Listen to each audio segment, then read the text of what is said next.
This program features live coverage of an African safari and may include animal kills and carcasses. Viewer discretion is advised. Good morning, everybody, and welcome to a very cold Ambion Pinder Private Game Reserve. My name is Jared, and we've got Marcel behind the camera. I'd like to give a warm welcome to our regular viewers, but an extra warm welcome to all our 10-cent video viewers. Welcome for the first time.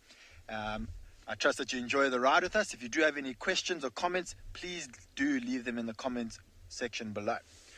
All right, so we started off nice and early today, and we came out into the open areas in the search of lions and lions and cheetah, and we were lucky enough to come across two pretty big white rhino. I think at the moment you could probably see one, but there is two there. One is right behind the other. And one of the first things you'll notice is that they're busy eating grass. Now, that is generally the easiest indication to whether these are black or white rhino. And they would have just woken up. White rhinos are diurnal animals, so they're only really active in the daytime. They do move around a little at night to have a drink. There isn't a waterhole too far away. But they would have come to this raised area where we are now to get the last bit of warmth from last night, and probably only woke up about half an hour or so, and the first thing they do, wake up and start to eat.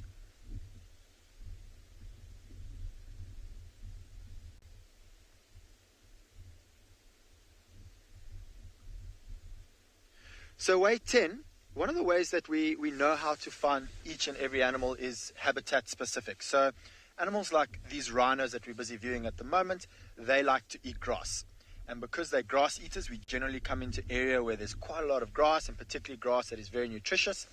The other type of rhino that we get here, known as the black rhino, they like habitats that are very dense and thick because they're browsers, they eat leaves. And then certain animals are diurnal and nocturnal, so lions and leopards, honey badgers, aardvark, pangolin.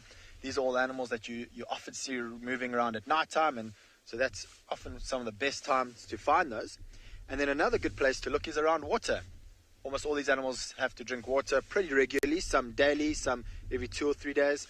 So we often will head towards waterholes, see what we can find around there. If we can't find them at the waterhole, we'll often find the tracks, so the paw marks that are left on the ground, and then we're able to track them down. And so that is actually why we've come into this particular area. It is a very open area, which is spectacular for finding cheetah. There were some lions seen here recently, and I know that an open area like this full of grass attracts lots of grazers, so we expect to see wildebeest, zebra, warthogs, buffalo, and white rhino in this area as well.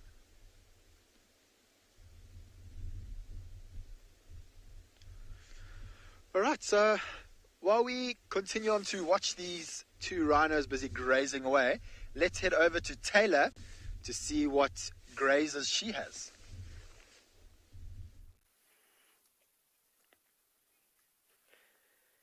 Good morning from Pridelands. We are part of the Greater Kruger National Park, which I'm sure most of you have heard of, and we are sitting with one of the most iconic animals in Africa, and more than one of them, quite a few actually, a rather large herd of African buffalo. My name is TAYLA MCCURDY, and on camera with me today is JARRYD, and we are so excited to have you all here. So please remember to send all your questions through, and I look forward to getting to know some of you a little bit better. But as you've been sitting here this morning, we've been listening very carefully too, because we've seen lots of track and sign, lots of footprints of lions in the area, and lions like to hunt African buffalo, especially big prides or big male lions. So you never know what could pop out in the long grass. And you'll see they've just woken up. The buffalo is sleeping out here on Pridelands, resting for most of the night. But they've just started to wake up and are now going to start grazing, or they'll maybe even head to a watering hole and have a drink a little bit later this morning. But they're a little bit hesitant, a little bit wary of us. You can see that they're just watching us now. One cow just keeping an eye out on us, just looking back every now and then.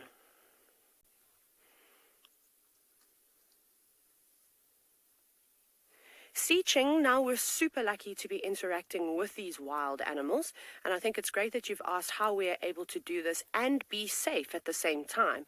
So all of us that you'll meet today on the Sunrise Safari have got many, many years as safari guides. So we are basically trained in animal behavior, and typically wild animal behavior. So because we've been following animals for years and years in vehicles, we can tell when an animal is upset with us. But these animals have also seen lots of vehicles. So like I said, this ecosystem that we are in here in South Africa, we're sort of in the northern parts of South Africa, is open to the largest wilderness ecosystem called the Greater Kruger National Park. So they see lots of cars on a regular basis. So they are accustomed to us too. But if a buffalo were to lift its head up and maybe make some grunting sounds or stare at us, we know that it's maybe slightly agitated, but buffalo are nervous creatures as is. So whenever an animal tells us that they're unhappy with us, we make sure that we listen to them. So this is just one of the many things that you can learn as a safari guide. And of course, we do this when we train our students here with eco training. We teach them these things. So it's very important to sit with the animals and spend time. So now you can see they've got their heads down and they're eating. If you think about it, if you were frightened or nervous, you probably wouldn't be eating your dinner or your breakfast or your lunch. You'd be very focused on what you may perceive as a threat. But they are completely relaxed with us now.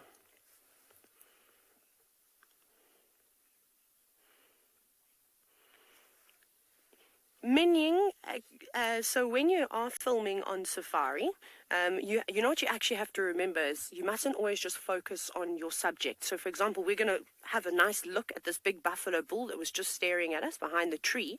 So you must remember that there are also other animals around you. So you're very, very lucky, of course, sitting at home watching this amazing safari. And you will just see that. But while I'm looking around, I'm making sure that there are no other animals that are upset with me, or I'm also looking out for exciting things, like maybe there is a pride lion stalking up to this herd of buffalo. But something that you'll be able to see that most people aren't able to see on safari is the attention to detail. With these incredible cameras on the cars, we can zoom right on up close to a buffalo's face. And hopefully I'll show you a nice example where we can show you these small birds that are actually sitting on the buffalo. Every now and then, you might even hear their little chirps. And you can see them sort of digging into the nostrils. And you wouldn't normally be able to have such a great up-close and personal encounter if you were in this car. So it's really amazing to have these cameras.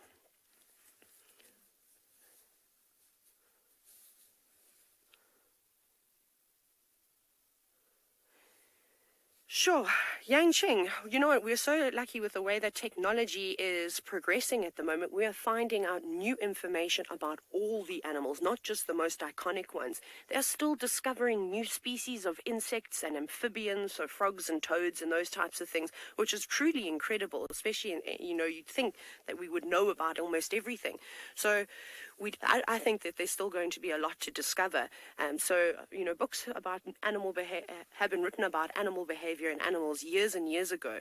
And what we are finding is that with the new technology, we're actually disproving a lot of those theories. For example, it was always assumed that hyenas, for example, which is a predator out here, were always scavengers and that they didn't do any hunting. But this is completely, of course, wrong. And in East Africa, we can see hyenas hunting buffalo, which is truly spectacular. So we're finding out all this amazing information on a daily basis. But we're going to follow the buffalo and see if they head down towards a dam. The sun is just peering over the tops of the trees. Let's go take a look at Ngala.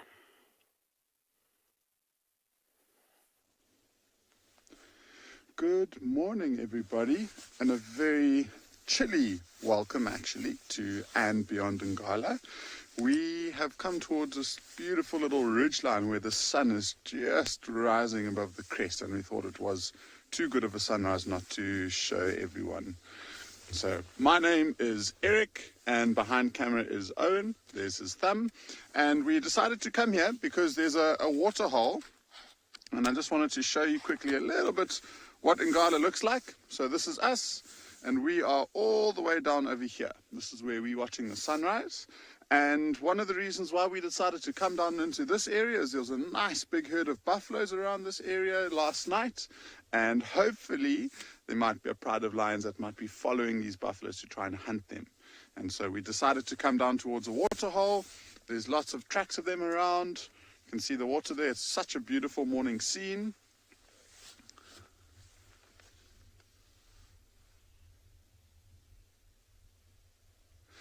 Iron Man, you asking which animals are the most rare in this reserve? And within this whole ecosystem around us, I would probably have to say an animal called a pangolin. But one of the most unique things that and Beyond Ngala has to offer us is a very special pride of lions who have got two very unique members, and the members are a slightly different color to what normal lions look like. They are completely white in color, which is very abnormal. They're exactly like normal lions, it's just a funny different color. And in the wild, there's only 3 that are born within the Kruger National Park, and within this pride that hopefully we're going to try and find for you this morning, there's 2 of them. So within the whole of the Kruger, which is 2.2 million hectares, we've got 2 of 3 individual white lions. So that probably is one of the most rare animals that we have on offer in this reserve. There's pangolins we sometimes see every now and again. Sometimes we find aardvark, which is a nocturnal animal that you find pretty much all throughout the country. But yeah, white lions for me would probably be some of the rarest ones that we might get the chance to see. And hopefully we get the chance to show you this morning. And so we're pretty much going to be backtracking these buffaloes to figure out if the lions have picked up the scent of these buffaloes.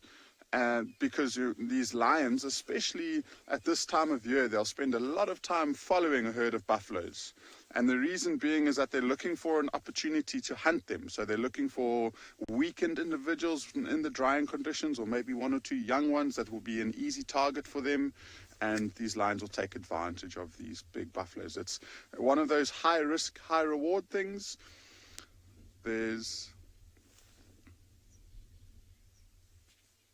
So there's lots of potential this morning, and that's one of the really nice things about coming out here in the early morning is putting all of these puzzle pieces together and trying to figure out what the lions have been doing and what the buffalo might have been doing and if there have been any interactions. And so whilst we keep on driving for a little bit, looking for any further signs and tracks of anything, we'll send you across to Djuma, where Steve is waiting to say good morning. Good morning and welcome to Djuma Private Game Reserve in the Sabi Sands. We found some elephants, although you wouldn't really notice because they've gone in the bush. Hello, my name is Steve and I'm joined by David on camera. Very excited to have all of you new viewers with us today. Welcome to the show. Please put your questions and comments below. Welcome to all the regular viewers as well as to all of our new viewers from 10 Cent Video. We are very excited to have you today. And well, I've got a herd of elephants that have just disappeared behind the bush here.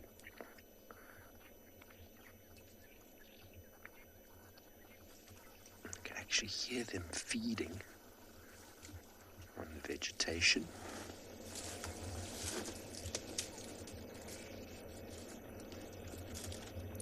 We are in the savannah, which means there's lots of trees. Wow. There's a very unhappy elephant around the corner. I don't know if you could hear that, a very loud... It's like... I'm going to go check that out. That sounds like the elephants are fighting with the buffalo. Elephants are very grumpy sometimes. They are the biggest animal around, you see. And when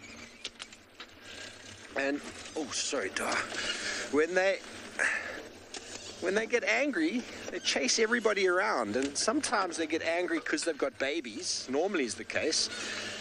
And if there's a lion around or a leopard, they quite often get very angry with those animals and chase them around. So let's go have a look. There was a herd of buffalo just down here before, but we thought we would show you elephants because they're very special. Gentle giants of the African wilderness. Just give me a moment to find them. Lots of elephants and lots of buffalo around at the moment as we are now in winter. It is a very, very cold morning here. Wearing all of the layers.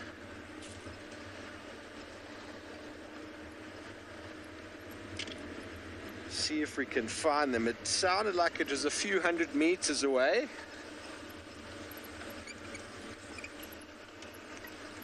As you were being told before, you never know what you will find on safari. Absolutely anything. Hello, little. You want to know what animals are in this reserve? Well, there's definitely elephants, buffaloes, lions, leopards, giraffe, zebra. We're pretty much similar to a number of the other locations you're going to see. Pridelands and beyond Ngala are quite similar. We'll see if we can knock them up for you. So make sure you have a list, because every Saturday when you watch with us, you're going to get new and exciting animals. And you never know what you might find next. Here we go. Here's the buffalo. Oh, I can hear the elephants off to the right-hand side. Let's just find the buff and then establish what's going on with these ellies. There we go. The Cape buffalo.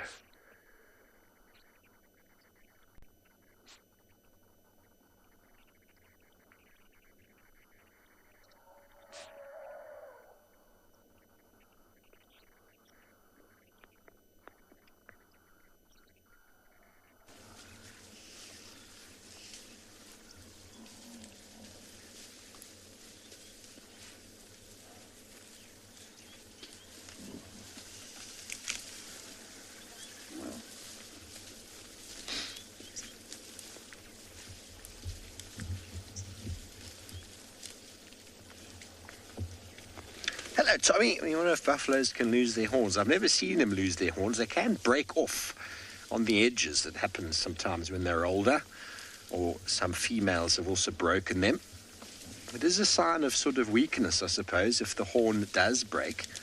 But the male buffalo rub their heads and horns against branches a lot during their life. And as they get older, they wear down a bit.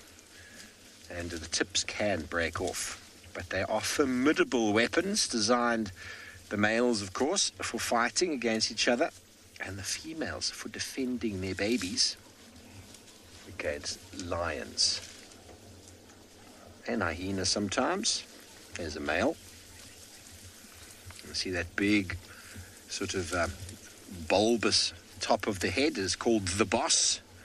And indeed, the big male buffaloes are the boss. And there behind, you can see that female at the back there. She's got the horns, but a bit more of a furry head. Doesn't have that sort of helmet-like shape on the top.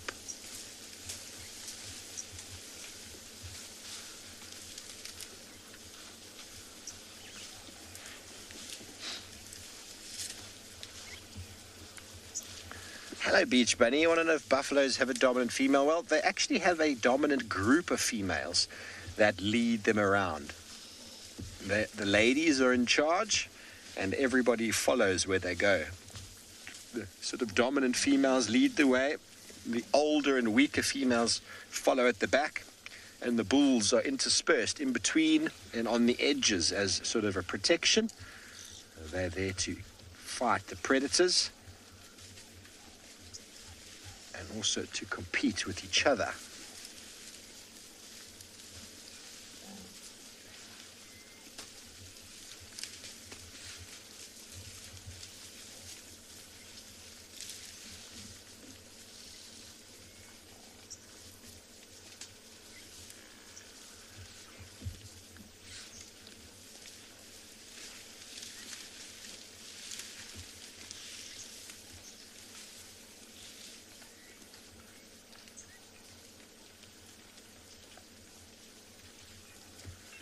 They've been sleeping for the night.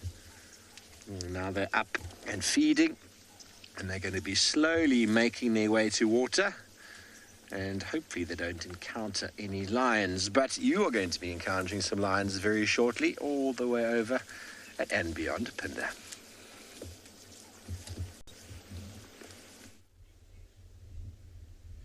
Most certainly indeed, Steve. You're going to see lions shortly, and the lions, fortunately, the jaw buffaloes won't come across. But have a look, everyone. We've just found a pride of lions, and what I've been able to count so far is 2 adult females and 5 youngsters who are around 11 months old, all 5 of them being males.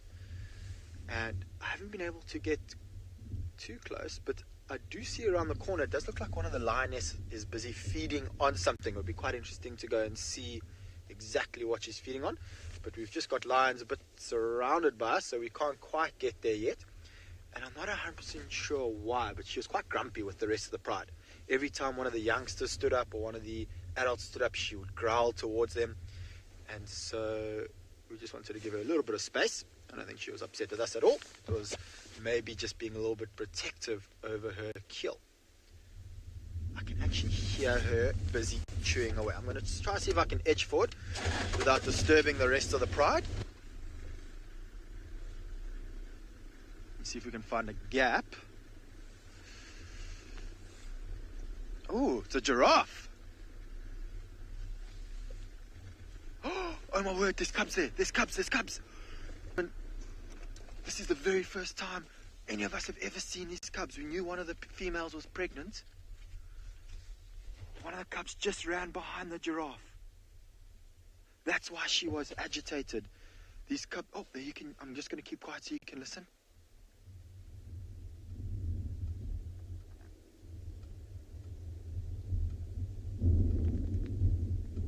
One of the cubs was just calling, meow, meow.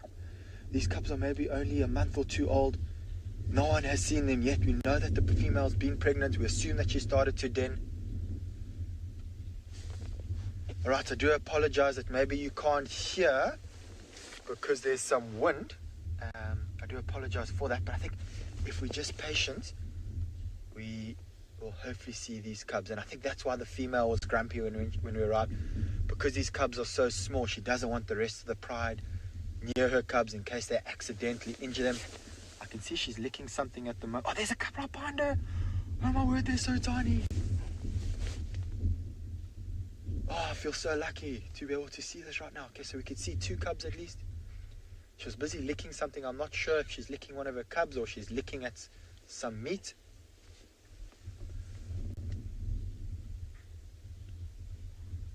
Yeah, you can see that she had some hair on her tongue there.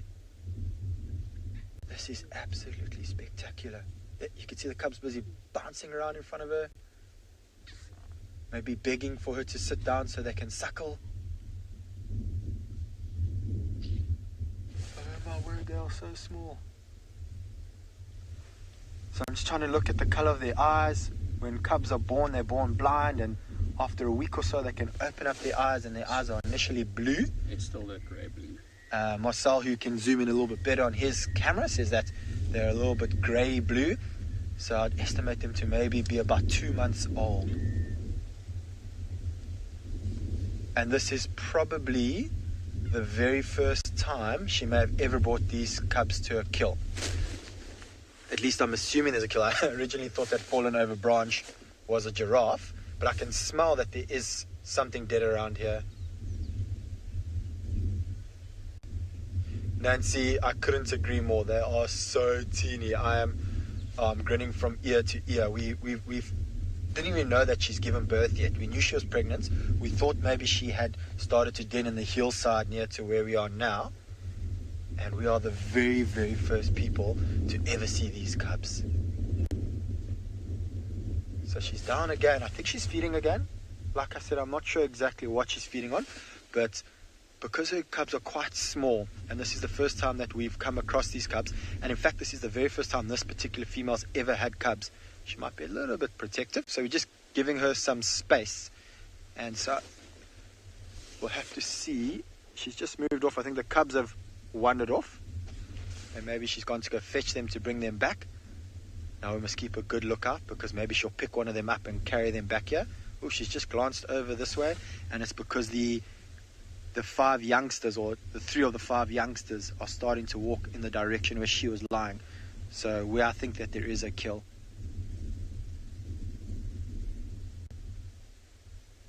Alright, so please do send through all your questions, particularly those who are viewing this for the first time. In the comment section below, please write your comments or your questions. You can also just hashtag Wild Earth, and we'll try to get back to all your questions as much as possible. Oh, I can hear some growling. So I know that it's windy and you cannot hear it, but that female that walked off is busy growling at the moment. She's not happy that these youngsters have moved over to whatever they're feeding on.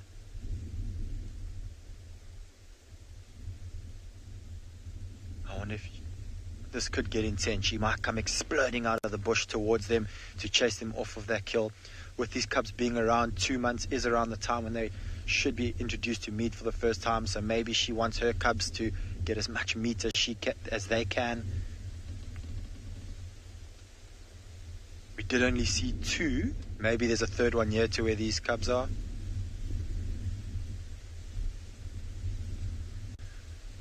Right, so while we try to figure out exactly how many cubs there are here and what these lions are busy feeding on, let's head over to TRISHALA, who I believe has a hyena.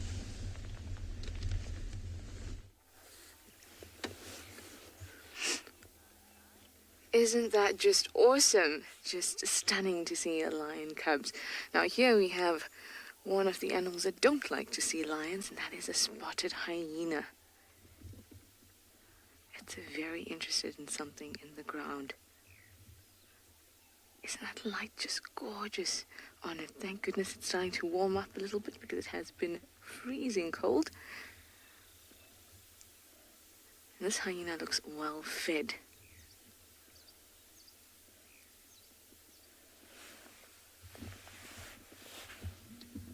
Isn't that stunning? Hi everyone, welcome aboard. My name is TRISHALA and my cameraman this morning is BK, and we are very, very excited to have this hyena on screen. And that's because, apart from the fact that a hyena is an awesome animal, we also have a hyena den nearby. And just the fact that we get to see these hyenas after a while of not seeing them gives me hope that maybe that den is still active.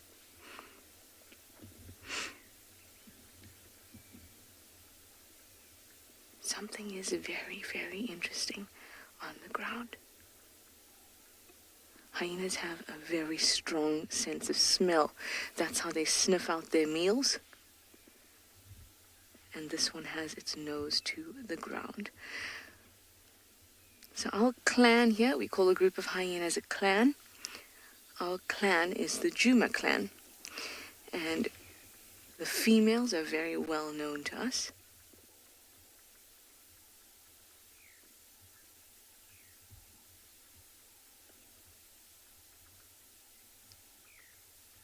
This one is actually quite fluffy. Now when they're young, they're very, very fluffy. And this looks like one of the cubs from the previous litter. It looks a little like a Sutu, who is a cub from last year. Let's see if we can see him. Sutu, who is a cub from last year. Let's see if we can see him again.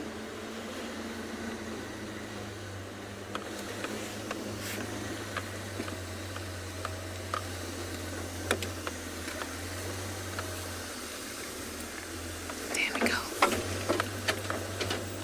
Just across there.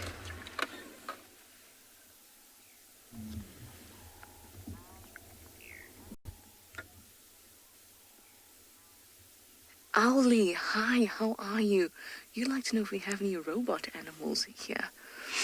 No, we don't. Everything that we have is totally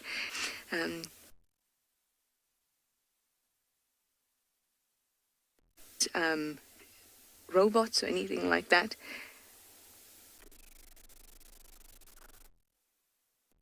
relevant question.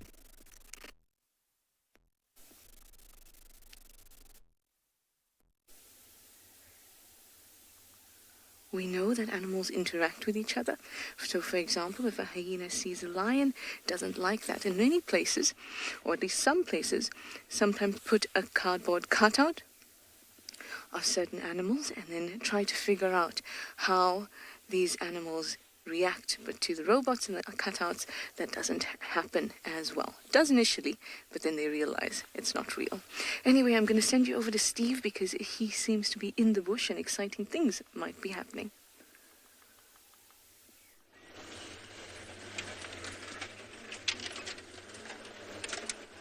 Thanks, Trish. We're trying to find those elephants that are making lots of noise.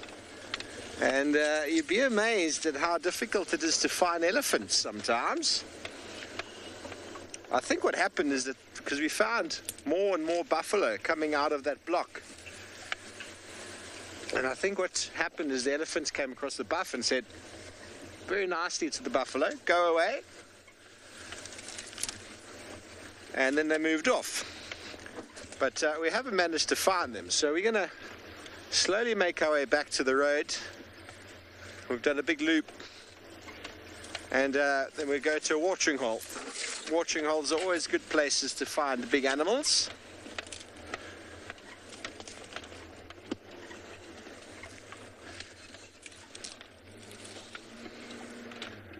Let's just have a look how fresh is this little ball over here.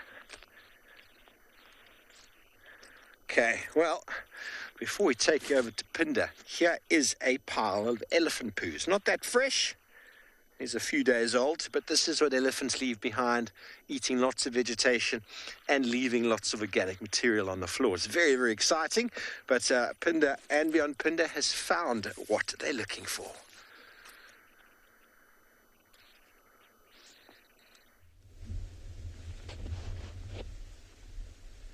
So we managed to find a bit of a gap to be able to view what that female was feeding on earlier, and it seems that I was correct. They are feeding on a giraffe, a very young giraffe. I think maybe a newborn, may only be, judging by the size of the ribs, maybe only a couple of days old. So quite a young giraffe, which would have been quite easy for these two lionesses that are here at the moment to have been able to kill.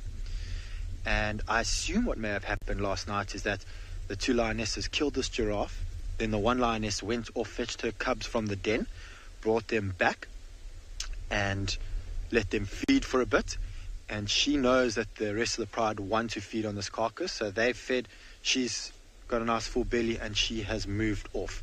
I'm not sure exactly where she's gone. I've lost her in the long grass. She might be lying down, or maybe she's even decided that she's had enough.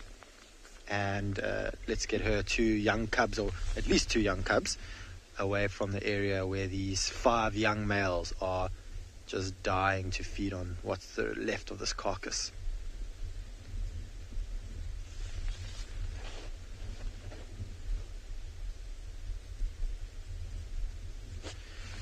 Child lion cubs can most certainly eat meat. So when they're born, they'll initially only suckle, and then anywhere between 2 to about 3 months, the mother will introduce them to meat for the first time, and they will have a bit of a mixed diet, both milk and meat. And then anything between 3 to 6 months depends on the mother. They'll generally be weaned at that stage, and meaning that they won't be drinking milk anymore, and that they'll have a completely meat diet. Have a look here at this female. So I just want to go off the lions that are busy feeding. She was just looking straight past us. I thought that maybe she spotted something. But how beautiful is that? So she is also very aware that those cubs are around, and so that's why I think that she hasn't flopped over to sleep. She knows that there's a couple of youngsters around, and it's important for her to even stay awake in case any other predators do come into this area. The main threat towards those cubs, and even the current cubs here at the moment, would be a big clan of hyena or a different pride of lions. Fortunately for them, this particular area where we are now isn't renowned for having a big clan of hyenas. There's only a couple of hyenas, and generally The pride of lions, that's territories north of here, don't come this far south. But that doesn't mean that they can't and won't. Oh, she's just heard something again. You can see how she's lifted her head. And probably nothing too serious. So we've got one of the other young males busy walking towards the carcass. Now you'll be able to see it's a young male, so they're just under a year old. He's got a bit of a mane growing down the top of his head down towards his shoulder. Tia, you're 100% correct. These are very, very lovely animals. And how lucky we are, Tia, to actually see them doing something. Often with lions, they're only active for about 4 hours of the day. So for about 20 hours, they're doing exactly what the one that we're busy filming at the moment is doing. But we've actually had them a bit active. We've got 4 of the young males busy feeding. We've got the one lioness with her head up. And earlier we had the other lioness with 2 newborn cubs. And it is indeed very lovely here. Now I'm not sure if you can hear, the wind has died down a bit, but you might be able to hear these youngsters busy feeding. So I'm just going to keep quiet for a minute or so and let you listen to them cut and tear away at what is remaining on this giraffe.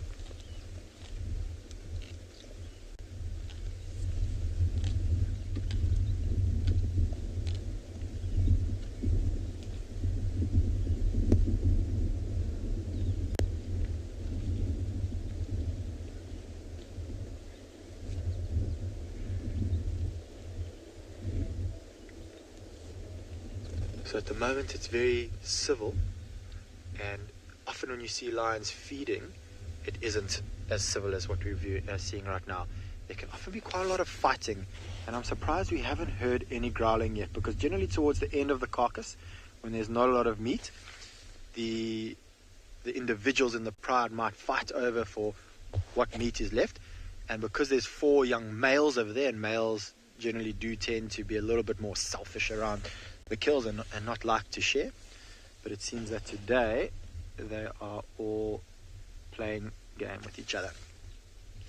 And it could be because a giraffe like this has quite a lot of meat on it, and they're probably nice and full as it is, and so that there's no need to fight over what little meat is left.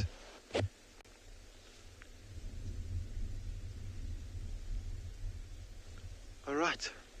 So while we keep watching them feeding and crossing our fingers that other female comes back with her 2 newborn cubs. When I say newborn, they're not newborn, they're 2 months. But for me, because it's the first time we've seen them, they're newborn.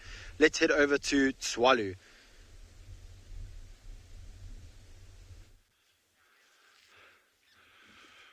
Good morning from another beautiful day at Tswalu Kalahari Reserve. It's great having you all with us, all our regular viewers, and a big welcome to all our 10-cent viewers again. We're just going to be exploring this absolutely magical land with you. Please feel free to ask questions as we go. We'll be showing you a whole lot of interesting things. And you know, if you've got any comments, any questions, please send those through in the comment section. And you could use Wild Earth as well.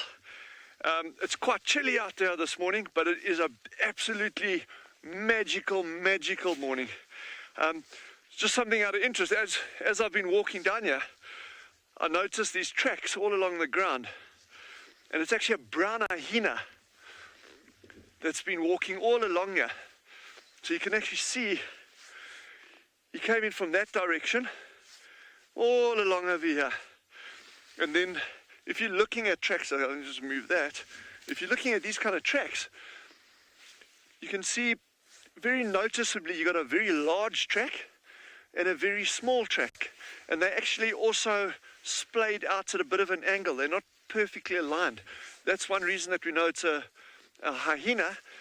They're quite small tracks, so it's not a spotted hyena. That's why we say it's a brown hyena.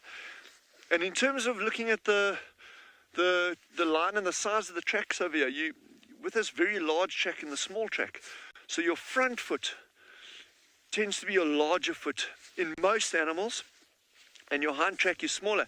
And there's a good reason for that. The majority of the weight on an animal, on an elephant, a buffalo, a hyena, is actually carried on the forequarters of the animal.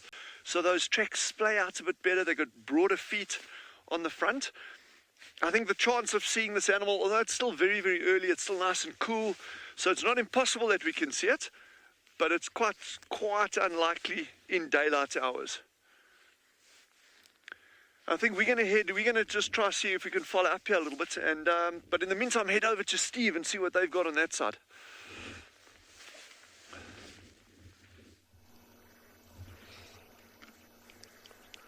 Thanks, Dylan. Welcome back to Djuma Private Game Reserve. And, well, we've managed to find those elephants.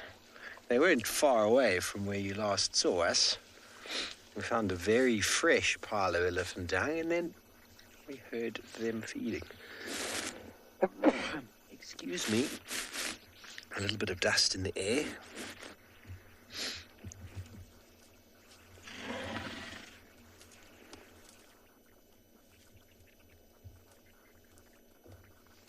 She's also got a bit of dust in her nose. Did you hear that?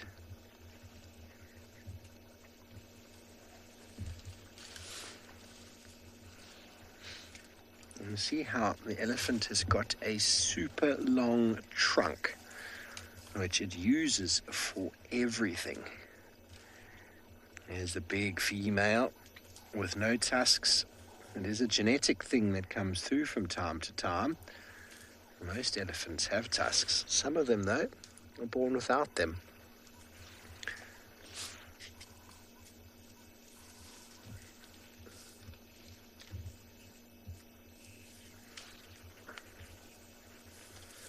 Oh, very good. TAYLA MCCURDY has got something very exciting for you.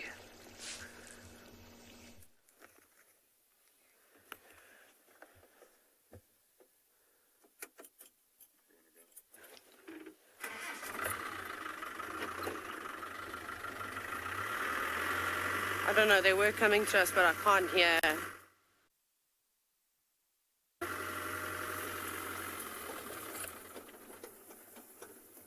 Right, hello everybody, sorry, we're just trying to keep up with our lions. We have got 5 lovely lioness, my favorite of the big cats, and they are currently hunting. They're looking for something to eat.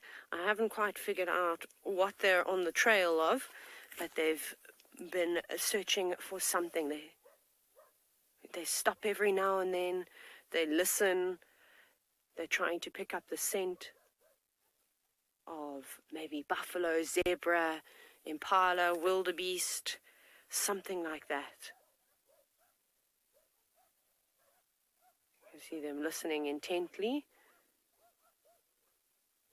Now this incredible ecosystem backs onto the safari town of South Africa called Hoedspruit. And you won't believe it, but there's these beautiful wilderness estates that literally lie on the edge of this reserve.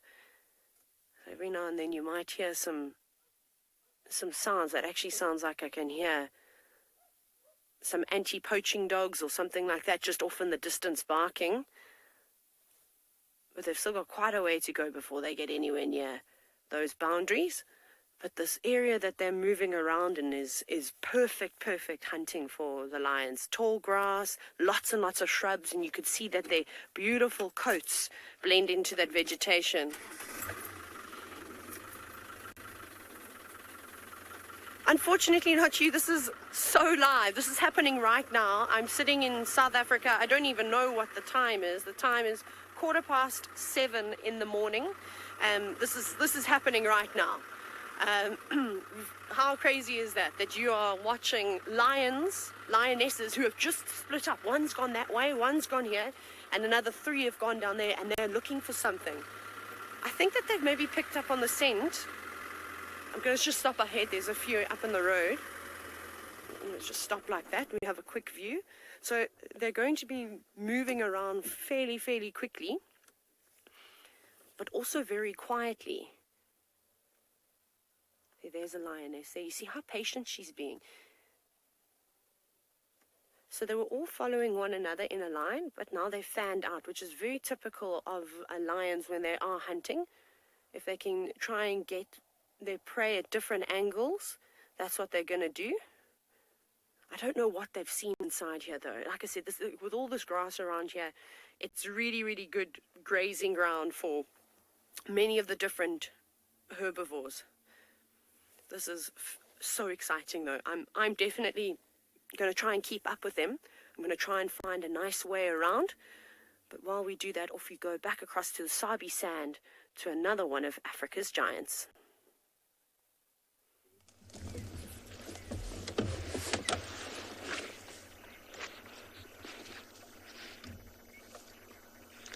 And you're back.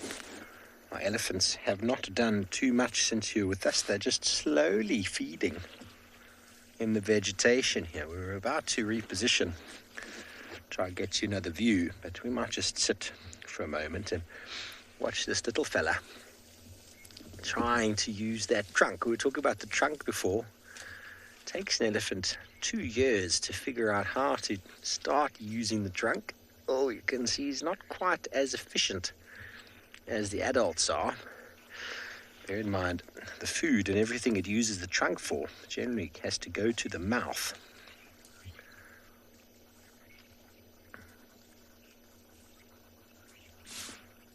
Oh, very cute. I love spending time with elephants. We can get in amongst the herd and they can end up surrounding you. Just listening to the sounds of them feeding.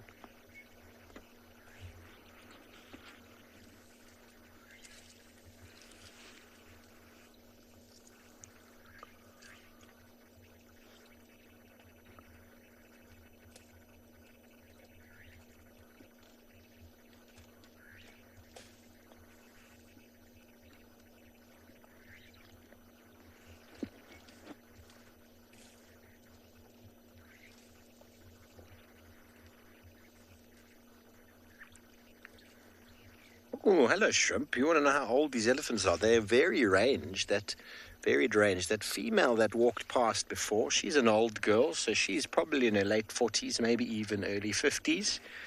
It's not easy to tell with the old females. But then ranging in age, calves from about a year all the way up. Elephants will breed every 3 years or so. Should we move? I think we should move. Just move slightly for you here so we can get another view. A little family unit, you see.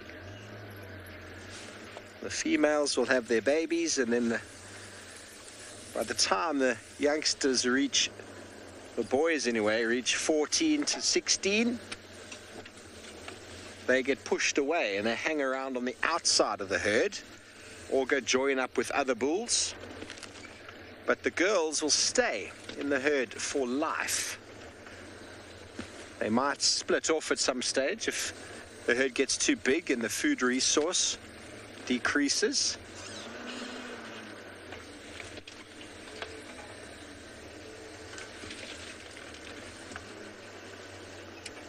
They're quite relaxed over here. Let's see if we can age this little youngster in the bush.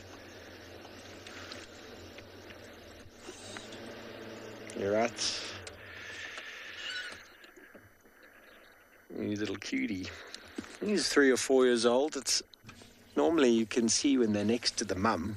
You can tell their age by how high up on mum's tummy they are.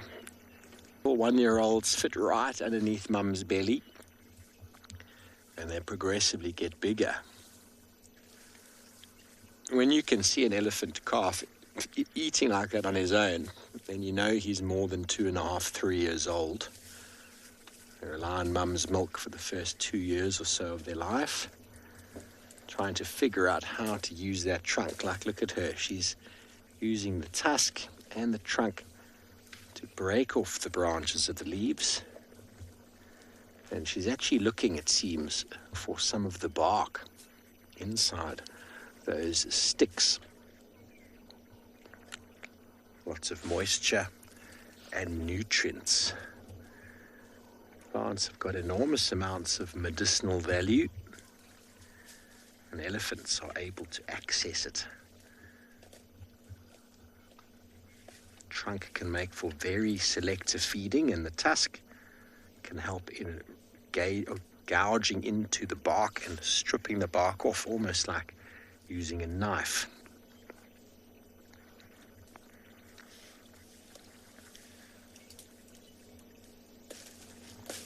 She's using the tusk to break the little sticks.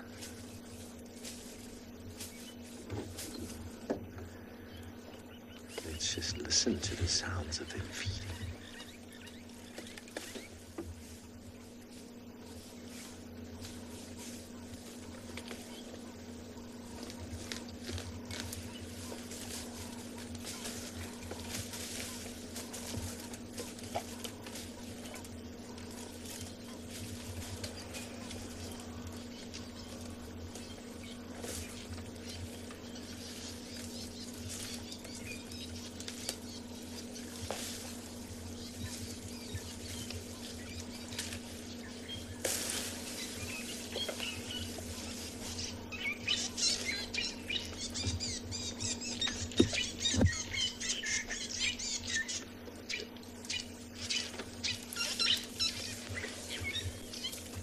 Broken, you say this is so awesome. Yes, this is. We are truly, truly blessed to be able to view these animals naturally in the wild.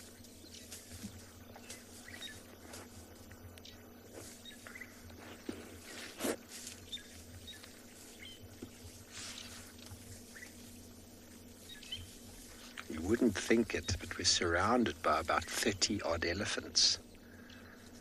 They just melt into the vegetation.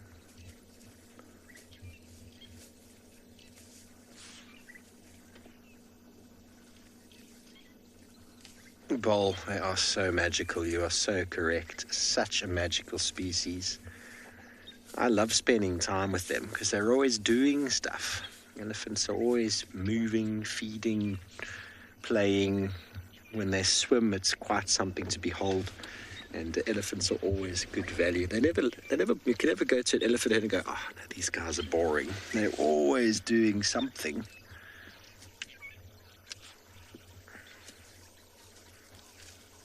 She's just had a big poo.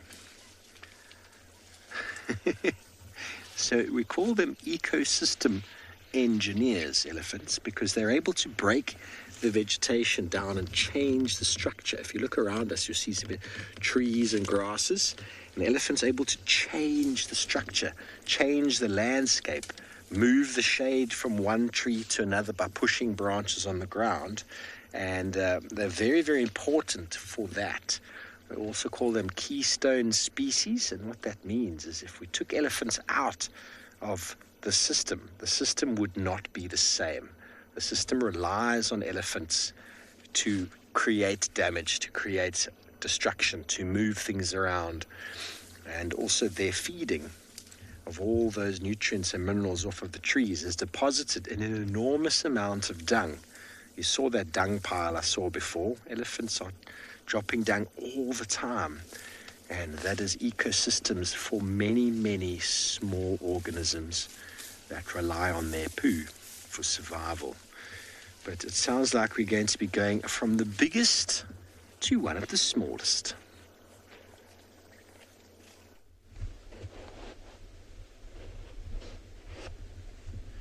So not much has changed since you've all been gone.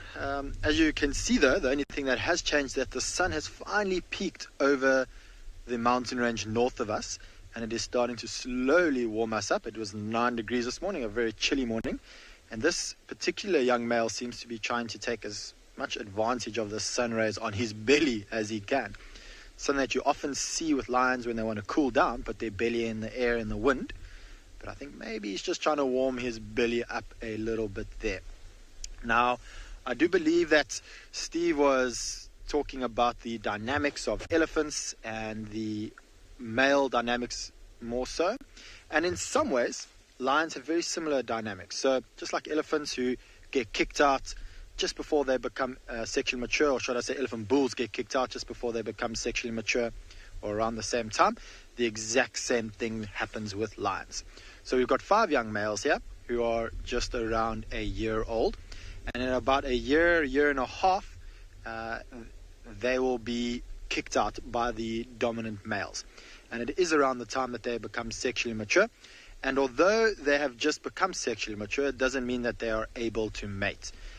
Physically, yes, they can mate, but females wouldn't want to mate with such young males because these males still have to prove themselves. So you'll probably only find at around 5 years old, they will be able to have a pride of lions, and generally that's the age that you'll see them mating with females. And it is around that time when these males will get kicked out that the mothers of these 5 cubs will go back into estrus, and so that's when the 2 dominant males of this pride will be able to mate with them. And it's going to be a very tough time for these 5 males because they're going to become completely independent from the pride. They're going to hunt by themselves. So Andrea, we've got 3 cubs that are a year old now, and then 2 cubs who literally turn a year next month. So they're still fairly young and probably unable to hunt by themselves yet. They've still got quite a while till they're going to be able to join up with the pride to be able to hunt. So now that they are pretty much fully dependent on their mothers. But like I was saying, in about a year and a half time, they're going to become independent from their mothers, and they're going to have to hunt all by themselves. And you'll probably find that all 5 of these males may stay together, and that just improves their chances of being able to hunt, being able to defend themselves against other prides of lions, particularly big dominant males. And then when they're around 4 or 5 years old, they're going to look to take over a pride. Now, if there's 5 of them, it's going to be much easier for them to be able to chase out the dominant male of the pride that they're going to want to control. And so there's a fairly good chance the 5 of them may stick together. Oops, something just caught the attention of the one male on the right. You can see he just lifted his head up. No, nothing too serious, and carried on feeding.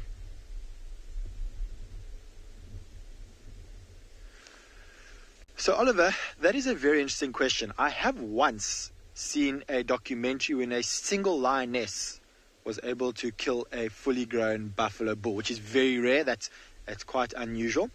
Normally what would happen is you'd need at least a couple of lionesses, 3 or 4, and ideally at least 1 male. Males are integral in hunting buffalo, and the reason why, Oliver, is that they're much bigger and stronger than the females, and they'll use their weight and their strength to be able to pull that buffalo down. It's generally quite unusual for only 1 or 2 lions to hunt a buffalo because the risk versus reward factor is not in their favor. It is dangerous to hunt buffalo with those big horns, and if only 2 of them try to hunt and kill the buffalo may injure them and even fatally wound them. And so for them, it's rather better to go hunt something like a warthog or an impala, which will fill their bellies and doesn't have as much risk to that hunt. Now, a young giraffe like this, so this giraffe would have been about 6 foot tall, and you only probably need 1 lioness to be able to take down a young giraffe like this. And I'm assuming that maybe the mother wasn't around. When giraffe are born for a couple of weeks, the mother will often leave them in an open area with long grass.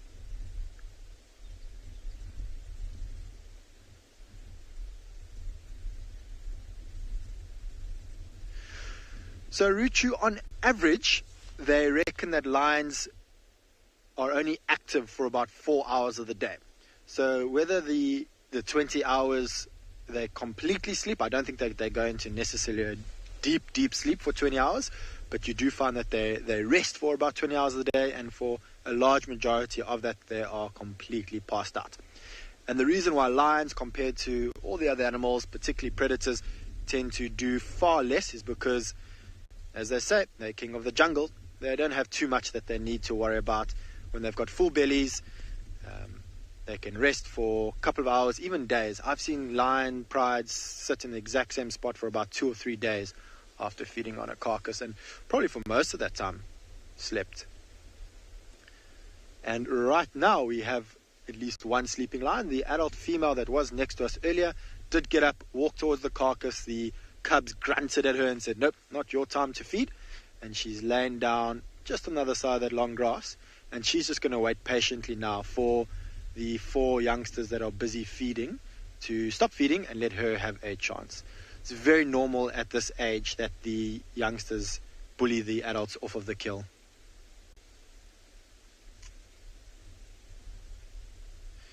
Tish, no, I would most certainly never dare to touch a lion. As you can see that these lions aren't paying any attention to us at all at the moment, and that is because they've become very accustomed and used to us being in the vehicle. They're used to myself busy talking, but something that they're not used to is us walking around and certainly not interacting with them.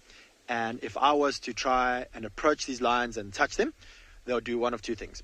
They would either run away because they feel that I'm a threat towards them, or because I'm a threat towards them, they also may attack me. And I do like having both my hands, Tish. So no, I would most certainly not even dream of touching a lion. You'll notice that the one youngster is busy walking around on the outskirts. Oh, he's just picked up something. That's exactly what I thought he was doing. He was looking for some scraps. Now, I can't really see exactly what it is. I'm a bit lower down to the ground. There's grass in my way, but it did look like maybe a stomach lining or some intestines. Ooh, it's a tail. Oh my word, he's got the tail in his mouth. You can see towards the right was the base of the tail, and then the left was the long black. So KK mate, you may have just heard me say that that youngster just picked up the tail, and you would have noticed that the tail had very long black hair, and they are busy feeding on a giraffe at the moment. Unfortunately for this giraffe, it is a newborn. Judging by the size of the ribs, I reckon it's maybe only a couple of days to a week old. And also judging by the size of the tail that youngster's busy trying to feed on at the moment. So there is often a sort of runt of the litter, and I wonder if the one that's feeding on the tail now isn't that particular runt.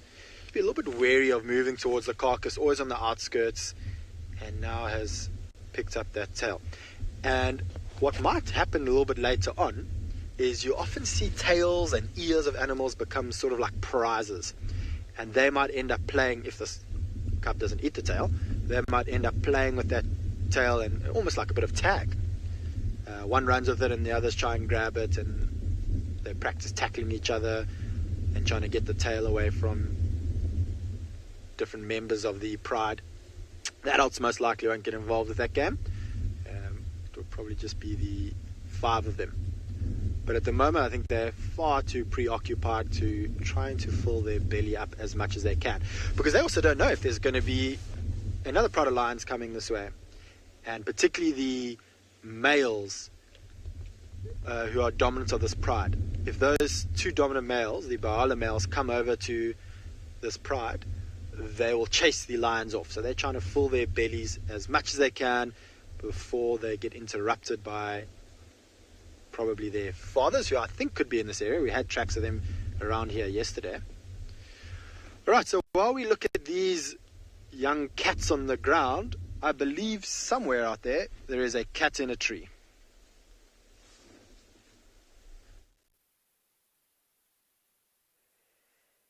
Look at what has happened. We missed the action just by minutes. The lions gave us the slip and they moved into the tall grass, as you saw. And then they sounded like they chased another one of the big cats, a leopard, straight up this marula tree. Look at that. Now, it's on very flimsy branches at the moment, but lions aren't particularly good tree climbers like leopards are. So this leopard is standing as high up in the top of the tree as it possibly can. It literally couldn't go any higher than what it is now. Now, lions and leopards, hyena, cheetah, none of them like one another. And if the opportunity arises, they will kill one another. So that's why this leopard has raced up to the top of the tree, because it definitely doesn't stand a chance against 5 lionesses. Now remember, this is live and it is an interactive show, so please hashtag Wild Earth with your questions, or if you are watching with our new audience, the 10-cent video viewers, please comment in the comment section. I'd love to hear from you. We have actually parked a little bit of a distance away because I wanted to show you how incredible it is to just see a leopard in the top of a tree. But I would like to go in a little bit closer and see if we can't see what those lionesses are up to. You can see how dense the vegetation is below them. Look at that. I can't even see where those girls are and what they're doing. But that leopard is lucky that those lions don't try and climb up that tree. Because it's not that they can't climb. Lions can go up trees quite easily. It's coming down that is the problem, and that's where leopards are very much more adapted. Very powerful shoulders. They're very well balanced cats. This is crazy. This is so exciting. I think what we're going to do is I'm going to try and find a way in here. Let's try and do this very quickly, because I'd like to see if those lionesses are down below. So it's very thick though. Debbie, that's a great question. I actually don't know the answer to if those lions are down below the leopard. You see, I can't go in this way. I think we're going to have to come in from the other side. Sorry, it's just too thick. There's so many fallen trees around here. So I think I'm going to try and find a gap. I might be able to get a gap just up ahead. But the leopard is looking down. It actually moved a little bit. I can't see if it's a male or female leopard just yet. Let's try and go through here. I'm going to squeeze through all these branches. They've all got thorns on them.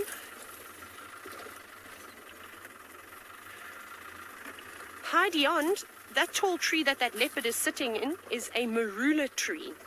Looks like a marula. Yeah, it is a marula, which is a fantastic tree. Elephants love to feed on the leaves and also the fruit, and it's a firm favorite of leopards to sort of sleep in. And as you can see, it's made for a very good escape route as well. Sorry, we're almost there. Almost there. Oh, the leopard, I think, is making a run for it. I'm just stopping quickly and momentarily.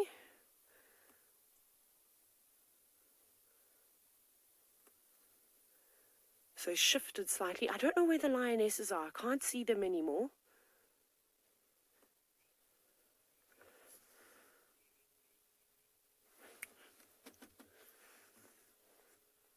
There we go, sorry.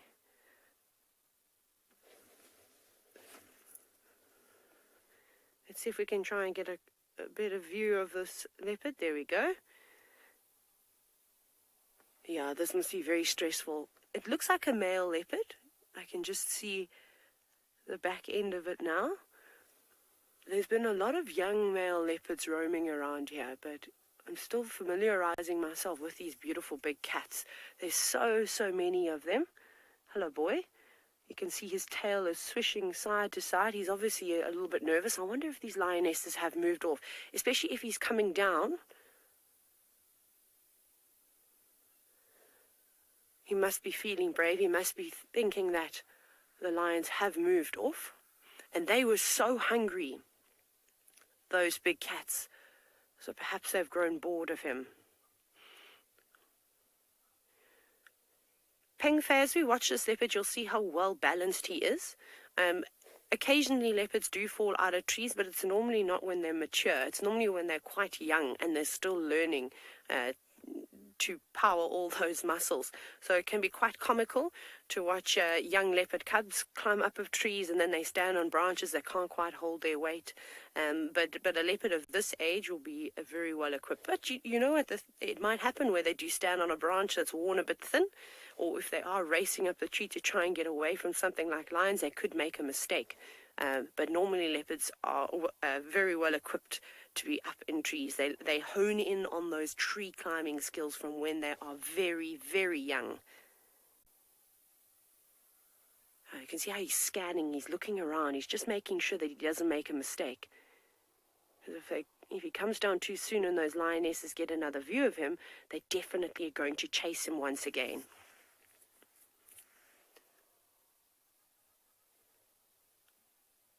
Just having a quick scan around. I still can't see those lionesses, but again, they blend in so well. They could just be waiting. Just another morning in Africa. Leopard, you got very, very lucky. That could have ended terribly for him. So leopard and lions are definitely in competition with one another. They both hunt mammal species of all sorts. Obviously, a pride of lions needs to catch something a little bit bigger than a leopard. A leopard of this size will probably be hunting impala or some other small antelope species of sorts. So that's why they will fight with one another. fossil, if you look very carefully at that leopard's tail, I know he's resting it up in the tree, but if you also watch his ears, you can see that he's on high alert, that he's nervous. He keeps twitching his tail, and that's almost like the brain of the leopard. You can tell sort of what they're thinking and what their mood is. Very much like a house cat or even your dog at home. You watch what their ears do. If their ears sort of go flat back, you know that they're angry. Or but his ears are pricked forward, and that's because he's alert. So he's looking around right now. Just like I said, just to make sure that those lionesses are not going to come back. It looks like he's going to maybe make his way down. He's obviously felt comfortable enough to come halfway down the tree.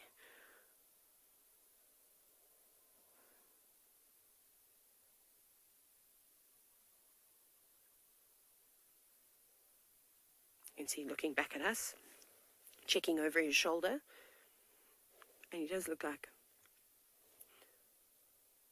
a youngish leopard too. He doesn't look particularly old.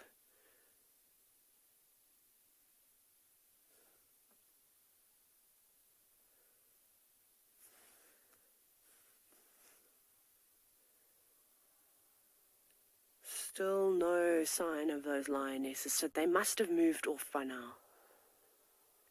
They must have carried on looking for breakfast. I didn't think that that's what the lionesses were going to spook out of the grass. There must have been something else in here initially. Perhaps they were hunting the same prey. There's lots of impala that live in these thickets. This is perfect, which is the most common antelope species that we'll see out on safari. Hopefully we'll be able to show you at some point. It wouldn't be the first time that two of the apex predators in Africa end up hunting the same herd of animals. It actually happens more often than you think.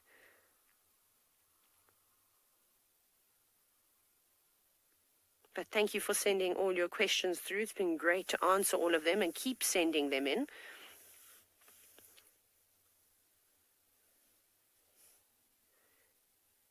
So with leopards, their territory size varies. I think that's what you're asking about. Yak is the animal's territory. So in this area, they don't have enormous territories. There's so much food available for them. They're typically smaller, so it could just be a couple of kilometers squared. Whereas if you move to, say, the coastal areas of South Africa, where we have the Cape mountain leopard, which is a slightly smaller subspecies of leopard, their territories are enormous and can be a couple of 100 kilometers squared. But here, we're very, very fortunate. Leopards literally fall out of the trees. If you want to come and see leopards on safari, the Greater Kruger National Park, this wilderness, this ecosystem is the best place in the country to see these beautiful spotted cats. It doesn't get much better than this, and you can see they're quite relaxed as well. Well, with the presence of our vehicles. He is slightly nervous, but again, it's just because of the lions.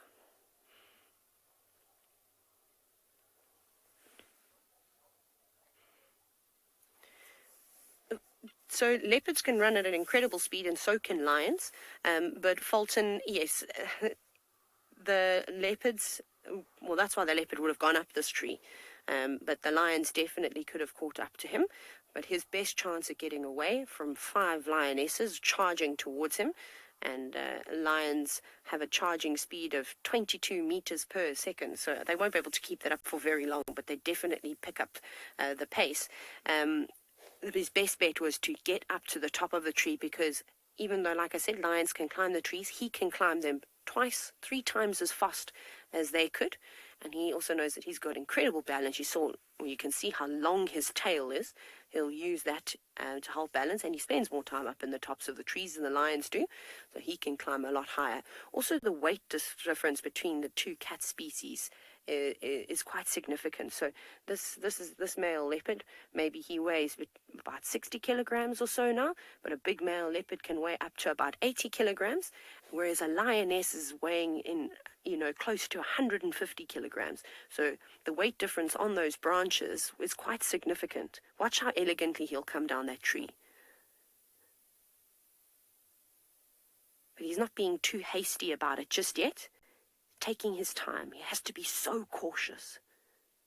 He'll be using his hearing, his sense of smell, his eyesight to make sure that he's absolutely certain that those lionesses are not waiting at the bottom for him. I'd be a little bit reluctant to come down. I'd probably spend most of the morning up there. But I think what he wants to do is get down and go in the opposite direction of those lionesses. So that should actually help us with the relocation of the lionesses too. Is that if he jumps down and comes towards us, we know that those lions have gone further south and have not come north. And that was their general direction.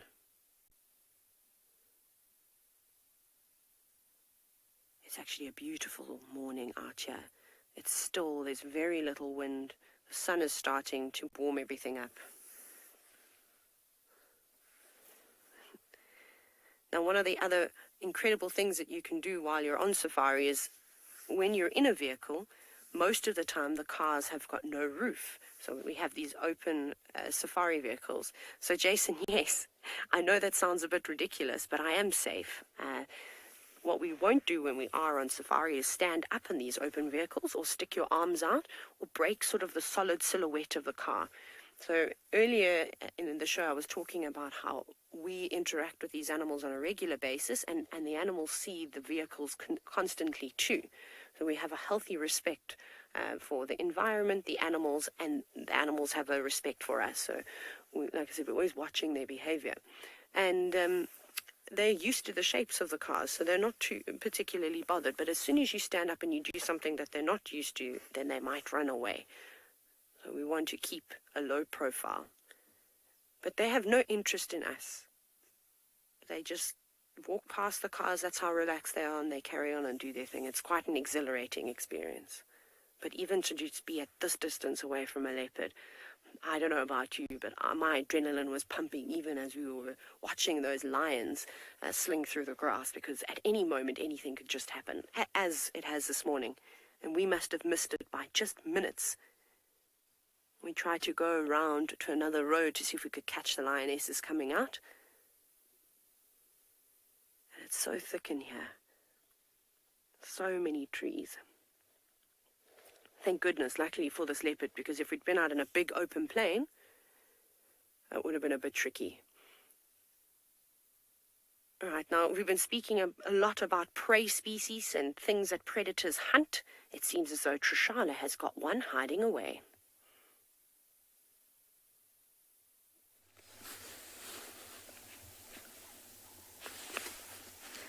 Yes, I do. I have none other than the beautiful kudu. There's a few females around and they're all just having a snack, a bit of breakfast for the morning. Now they are browsers. Browsers are animals that eat the leaves from trees, as you can see. A very good example. Right there. And that's opposed to grazers, grazers which eat grass.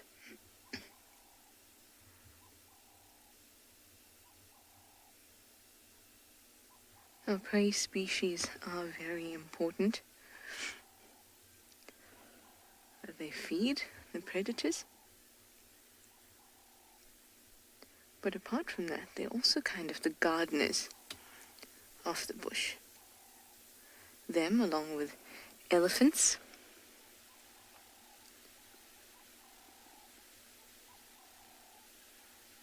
they trim bushes, trim grasses, and really, really important. Without them, predators wouldn't be able to be fed, and the bush would slowly turn from a savanna into a forest, because everything will start to grow and grow and grow, and then you'll get, the landscape will change completely. So it's very interesting how all the animals come together, work together, in order to create the ecosystem and the landscape that we have. And without them, we could have something totally different.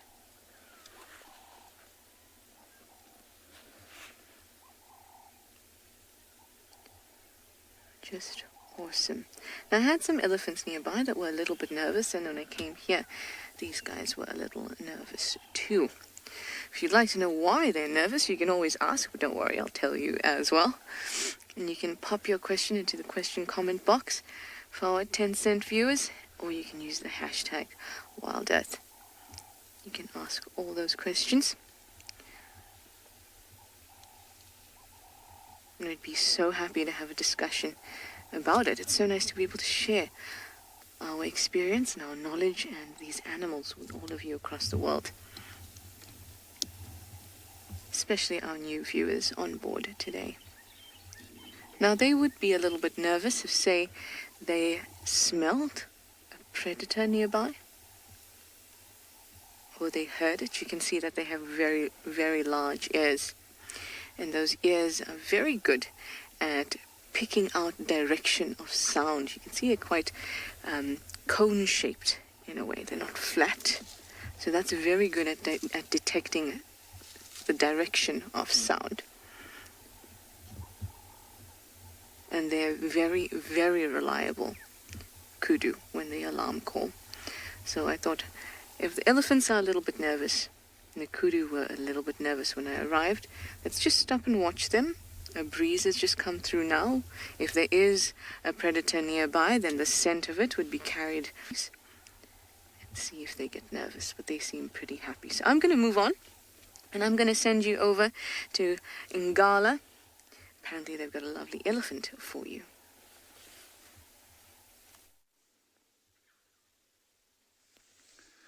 Welcome back to And Beyond Ngala, everyone. We have got a very, very relaxed elephant here, and it has been spending a lot of time around this tree at the moment, and that's why we can't really see it too well, but it's basically doing a full circle around this tree.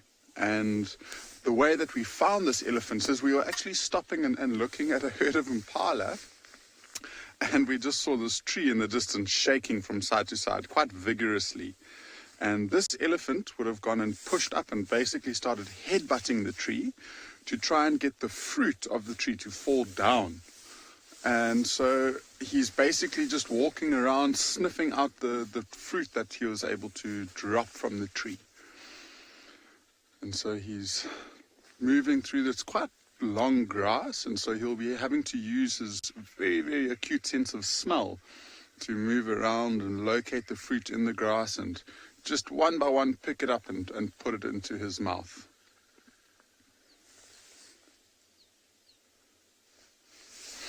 Slowly Passing is asking a question as to why the elephants don't attack us. And Slowly Passing, it's got a lot to do with the elephants getting used to the vehicle. So just like you've been watching lions and leopards and other elephants in the different parts of the country on this live broadcast, they've just been completely habituated, or they've gotten completely used to the vehicles. And so they're very confident in themselves because they're so big, so they know that they're the biggest animal in the area. If they wanted to, they could chase us away. And so luckily we've just got them so used to the vehicles that they don't consider us as a threat, and they don't need to come straight towards us. So Gary, you're asking a question as to why the elephant's ears are so big. And it's got a lot to do with how elephants cool themselves down. And if you watch an elephant on a hot day, they flap their ears from side to side. And in doing that, there's lots of little veins at the back of their ears that will basically, the elephant's heart pumps the blood out into the tip of the ears. They will flap, the blood gets cooled down, and then it goes straight into the rest of the body. It does look like he's moving away, and I wonder if he's going to head towards another tree to shake. That will be very, very cool if we get to see that. We are going to stick around with this elephant and see if maybe we get the opportunity to see him headbutting that tree for us. But whilst we try and let him do that, I think we'll send you across to some action-packed lions.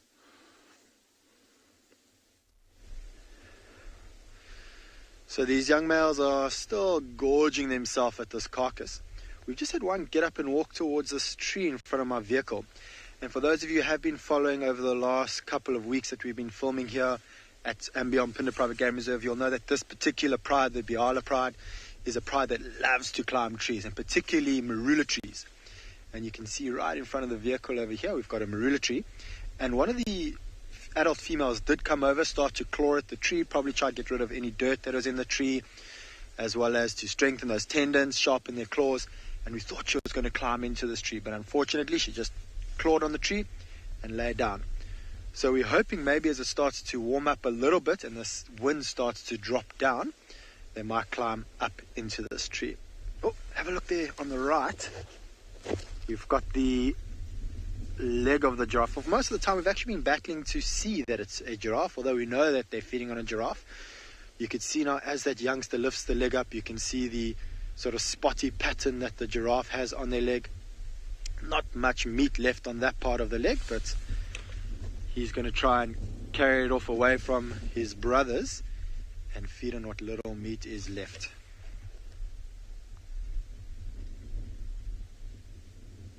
And you've got another youngster busy cutting away on the left. You'll see he's busy using the side of his teeth. Those are known as carnassial shears.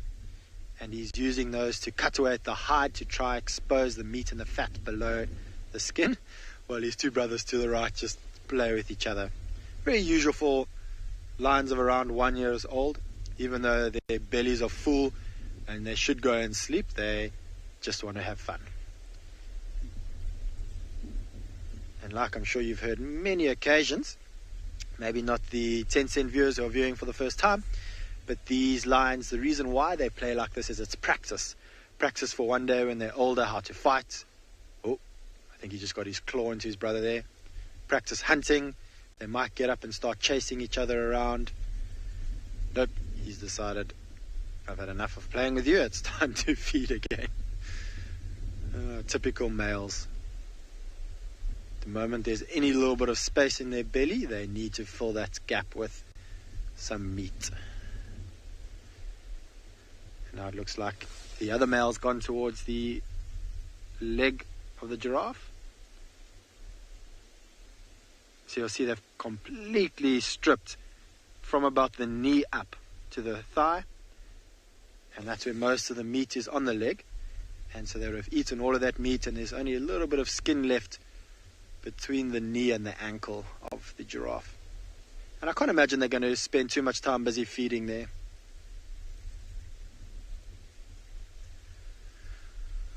Alright, so while we keep watching these young males busy munch away at this giraffe, let's head over to Eric at Ngalo, who apparently has an elephant doing the exact same thing.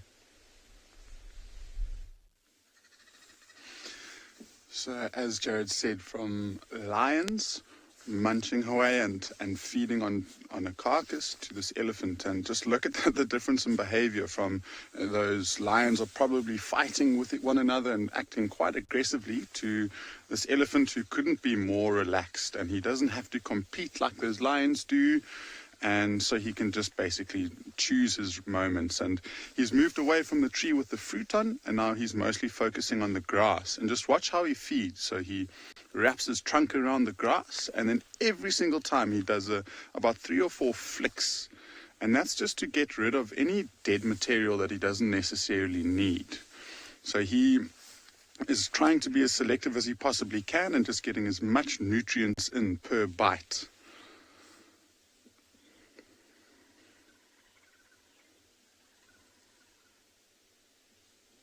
Wifey, you asking if female elephants do have tusks? And with African elephants, absolutely yes, they do. I would say a female probably would have tusks around about that length, and if not a little bit shorter and much thinner. And so that's basically around the biggest tusks you would see in a female elephant. You will see a few with quite long tusks, but they tend to be much, much thicker. If you go across into the east of the world, into Asia, the females lack tusks there. And it's probably one of the biggest differences between African and Asiatic elephants. Whereas this bull, I mean, he looks pretty young.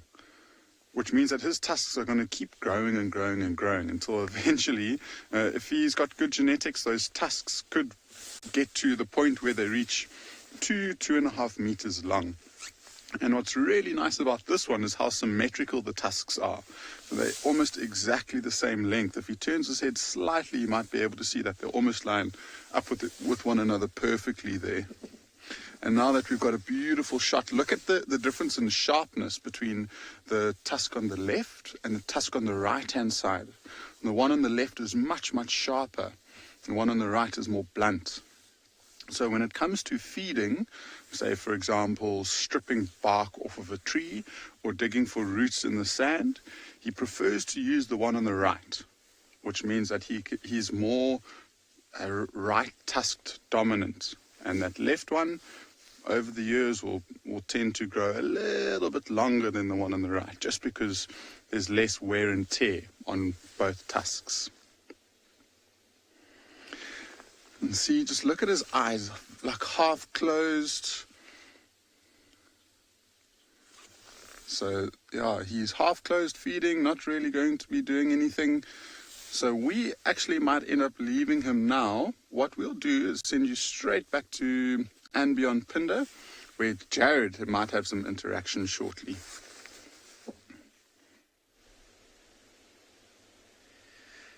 So for all of you out there who are sensitive viewers, I do advise you to block your ears right now. And the reason why I'm saying that is that I have a sad story to tell you. This giraffe that we're busy showing you at the moment, I suspect is the mother of the calf that these lions are busy feeding on. Thus is the circle of life, but quite traumatic to think that she's busy watching on as the 4 young male lions feed on her calf.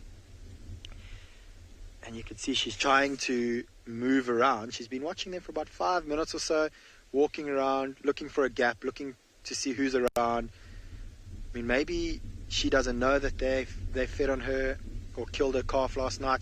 She may have left her calf in this area, moved off to one of the water holes nearby, and this is the first time that she's coming back. Or maybe she was here when they killed the giraffe. We don't know, unfortunately, but I can see that her teats are lactating.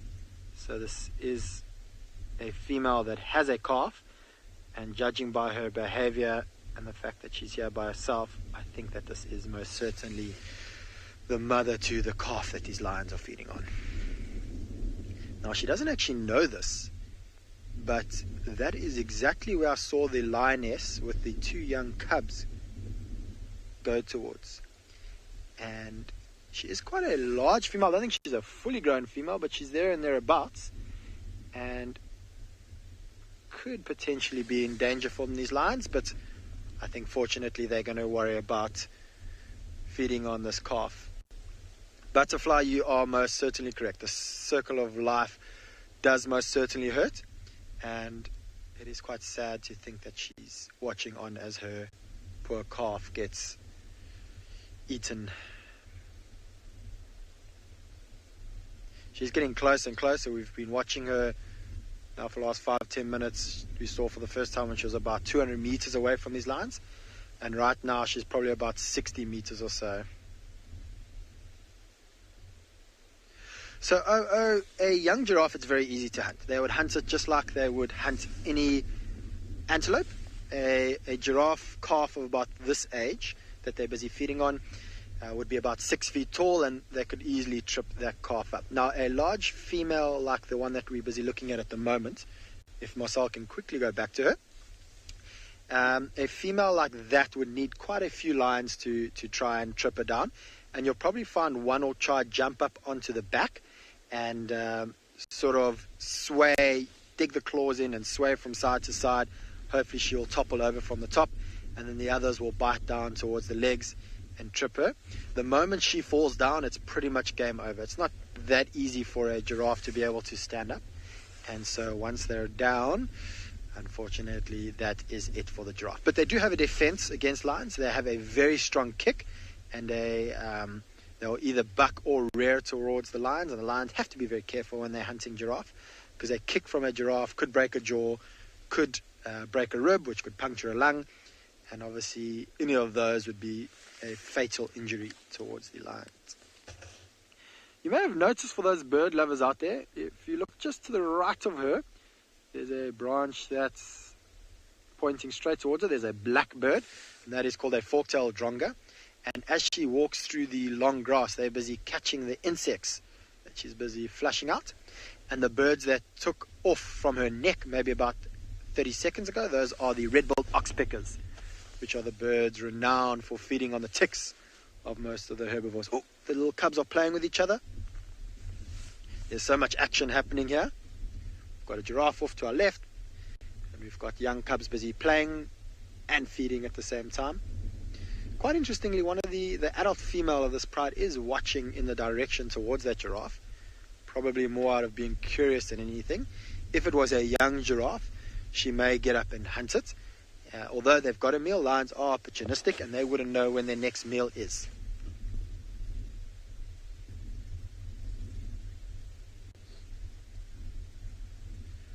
%, viewer, that is a question that depends on area to area, and I guess the density of lions towards those areas. The only predators that would really hunt giraffe calves would be lions. Very rarely, but is seen cheetah males, particularly coalitions, and hyenas. But they have a fairly good success rate. To be honest with you, I'm not sure on the exact statistic of the giraffe calf that would make it to adulthood. But in my opinion, and what I've noticed in the years I've been a guide, it's probably around 50% of that or so. But I do stand corrected.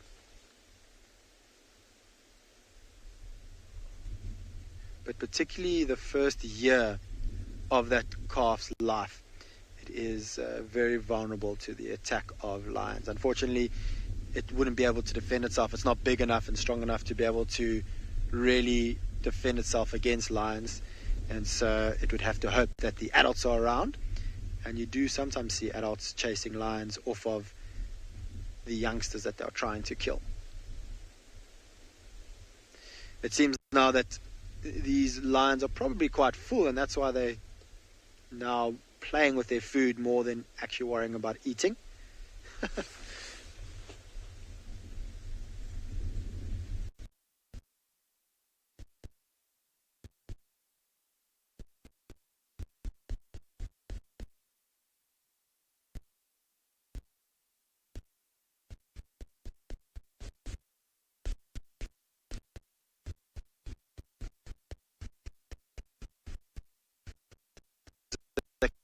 Only one of the adult females here, the other one's moved off, and these 5 youngsters, and a big giraffe, particularly a male, would be able to run towards the lions. As he runs towards the lions, stomp down, kick out at the lions. That female that we saw walking past, I think even she would be able to fight off a lion that was trying to hunt her.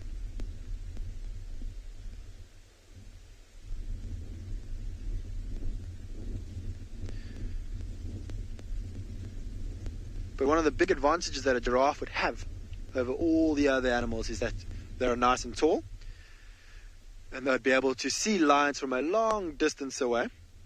And because they can see lions from a long distance, they generally wouldn't get too close to them. And if the lions were to walk towards them, they would end up just moving out of the way.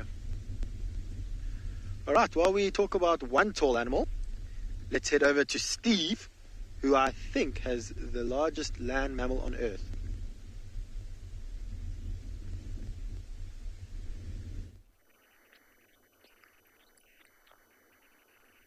Thanks, Jared. It is always hard to see lions eating baby animals and the mum hanging around and watching. It's not the easiest thing in the world to see, but what we've got here indeed is some tracks. Tracking is really, really interesting, and let me just show you quickly over here. Can you get this one, Davy? Yeah. This is an elephant track, everybody. Now, you might wonder, how on earth do you know it's an elephant track? This is a young elephant, first of all. You'll see the shape is quite oval. You see it's oval, and you can see the cracks in the feet. The bottom of the foot of an elephant, you've got little cracks in it, so it leaves a very, very characteristic shape in the sand. and this is the back foot. Elephant's tracks, the front foot is quite round, and the back foot is very, very oval, because the weight is on the shoulder. Now, over here is actually the front foot, right over there. You might not be able to see it that easily, so I'll show you this one over here. Can you see this one, Davy? Yeah. There we go. There's the round track over there. And here is the oval one in front. So you want to work out direction of the elephant. So we go back to this one, which is quite easy to see. Here is the front foot, and the back foot has stepped on top of the front foot. Okay, and over here it's quite shiny. The track is very well defined, and in the front the elephant has kicked the sand with its toe. So the direction is very easy to identify as that. And because the back foot is sort of on, pretty much on top of the front foot, you can tell the elephant wasn't walking very, very quickly. Okay, so that's a wonderful elephant track, and you can actually see, if you go along here, how shiny they are. So it's the tracks of a breeding herd of elephants heading in that direction. So if I was going to help someone to find these, I'd say, everyone, we found tracks of a breeding herd, and they are heading east. And it's quite easy to see east because there's the sun over there. Now, a bigger track over here. This is a bigger individual over here. Look how much bigger that is there. So there we go. Lots of cracks. So this one's older, so a lot more cracks than the youngster. David, you want to know how fast elephants can run? And it's an interesting one, David. They don't actually run. Elephants can't run, but they walk very fast. Have you seen those power walkers in some athletics events? They walk very quickly. An elephant can go to about 40-odd kilometers an hour. So that's just over 20 miles an hour. So 40 to 45 kilometers an hour. That's very quick. If you think about the fastest human on the planet, Usain Bolt, he can move at 37, 38 kilometers an hour. An elephant at a fast walk, 40, 45. No getting away from an elephant if it's chasing you. There's one of those big rules in the bush: you don't ever run. Don't ever run. There we go. We're going to keep moving on. Some wonderful tracks in the sand there of a herd of elephants. And what's nice is when they come and they clean the ground for us over here, is we can then see fresh tracks of other animals, such as leopards, which we are looking for. There's a wonderful female leopard around who's got a little cub, who's about 3.5, 4 months, who we'd love to introduce you to because they are just wonderful. But while we try to look for our elusive cat, let's go back over to Ambion Pinda, who has got some lazy cats.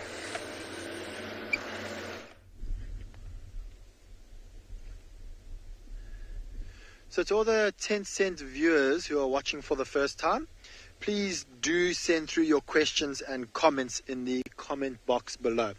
I would love to be able to answer as many of the questions that I can about these lions and the giraffe that they're busy feeding on. But for now, you can see the two males, who are the same two that were playing with each other earlier, are having a blast of a time.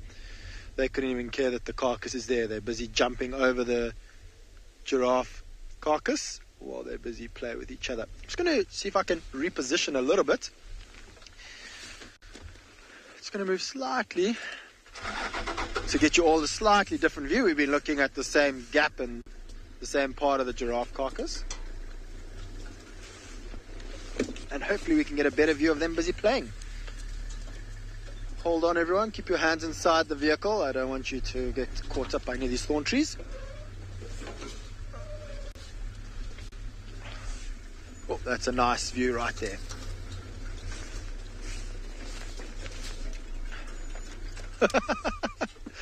Oh, just completely fell right off that.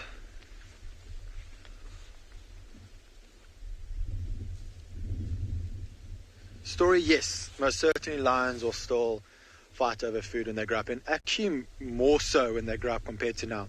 At this age, the fighting that they do is more growling at each other and the occasional swatting towards each other. But these 5 young males, as they get older, the more testosterone they get, the more that they are going to fight over carcasses. And if they if they do manage to kill something small, you would see quite a lot of fighting over that particular carcass. Because the giraffe like this has quite a lot of meat, I think that's why this pride has been quite placid around this kill. Males don't only fight for food with each other, they will also fight for mating rights.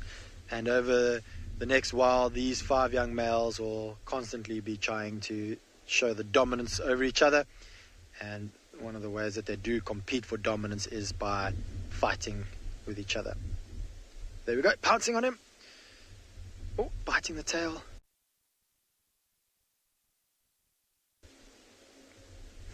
So Sing, it depends, I guess, on the age of the lion, and they're not eating meat every single day. So a pride of lions that's this size would only look to hunt maybe twice a week or so, and it depends whether they kill a impala or a buffalo. It depends on the amount of meat that they would eat. I don't think there's a particular number of exact amount of meat that they need to eat per day, but a very big, large male lion. Oh. Just keeping quiet so you can hear them growling at each other.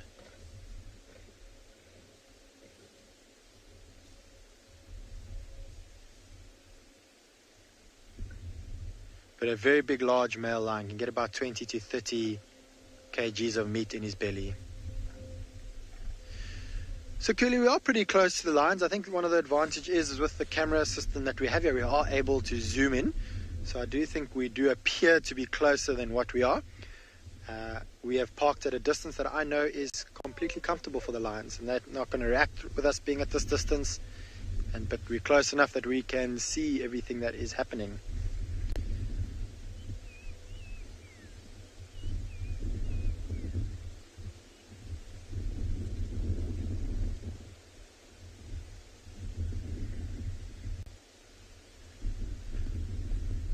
All right, as the sun starts to warm up a little bit, I'm hoping that these youngsters are going to get more and more active. It seems that they are starting to worry more about playing with each other as opposed to feeding.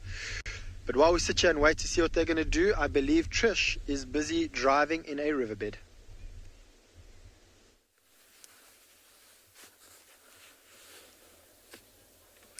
I am in a riverbed, and I love taking a bit of a drive through the bed. We sometimes call it a little cruise. This dry riverbed is called the Mowati, and it's full of stunning trees. Now, when we're out here on safari, it's wonderful to see all the big, hairy, scary animals. But it's also awesome to see the tiny little insects, the butterflies, little reptiles, and of course the trees. Now, what you are looking at here is a combination of quite a few different ones. So if we start from the left where you were, BK, where the tiny red leaves were. Here we go. This tree is called a tambuti, and it's actually a protected tree, and it has a latexy substance that it exudes when you break a leaf. It's actually quite toxic. And its scientific name is Spirostachys africana. And it's very noticeable, especially when you break the leaf and you get that latex. So if you want to look for firewood out here, you wouldn't take the firewood from a tambuti, because it can make you very sick. Now, tambutis grow in little thickets, and around them more tambutis start to grow, because they actually change the chemical composition of the soil around them for the benefit of their own seedlings. And that red tinge that we're getting, that's as much wintry color as we get out here, because when we go into winter and it's our dry season, the bush basically goes pale gray, and there isn't much of a transition from those yellows to purples and reds that you get in other areas of the world. But a tambuti does show you this red, and that's just gorgeous, absolutely gorgeous.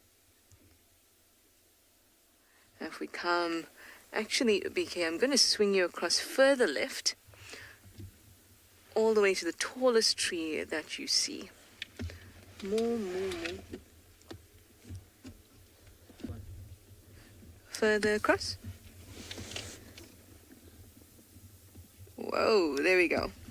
That there is a leadwood, Combretum imberbe. And a leadwood is the most protected tree out here. It is very old. They can grow to about 1,000 years old, and then they stay for about 100 years after they've even died. And they're very, very important because their wood has a very high density. It's about 1,000 to 1,200 per meter cubed, which is very, very dense. So it's very, very important for birds, etc. Lovely. Well, I'm happy that I got to show you some trees, but I'm going to send you over to Eric. He's also driving through a riverbed.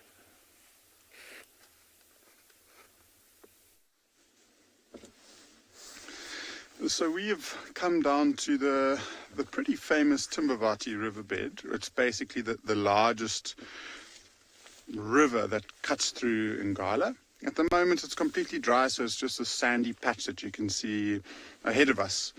And we just thought we would stop and just basically show you one or two little things that make this area unique to the different parts of the reserve that we've been seeing this morning. One of the biggest things is the trees that are around here, and I mean, compared to some of the spots in the reserve, these trees are 3 or 4 times bigger. And as a result, they make pretty perfect nesting environments for quite large birds. And a bird in particular that I'm thinking of is vultures.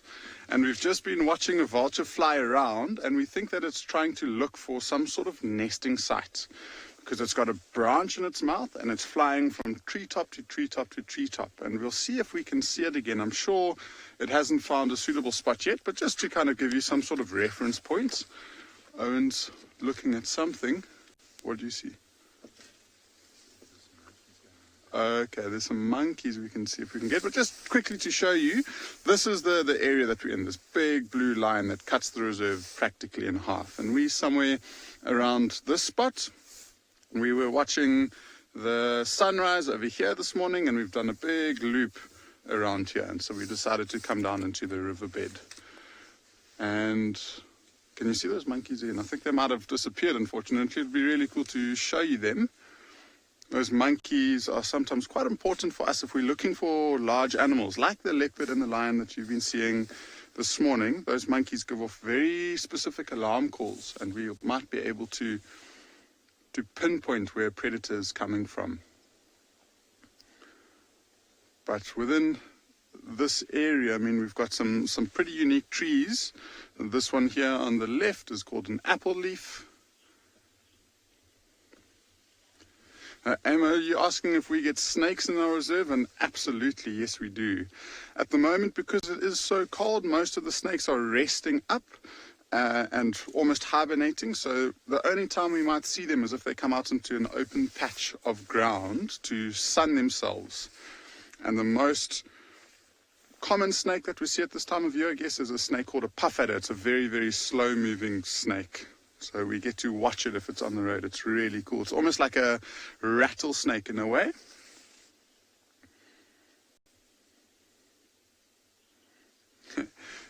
Gary, you're asking why the leaves and the trees are so green.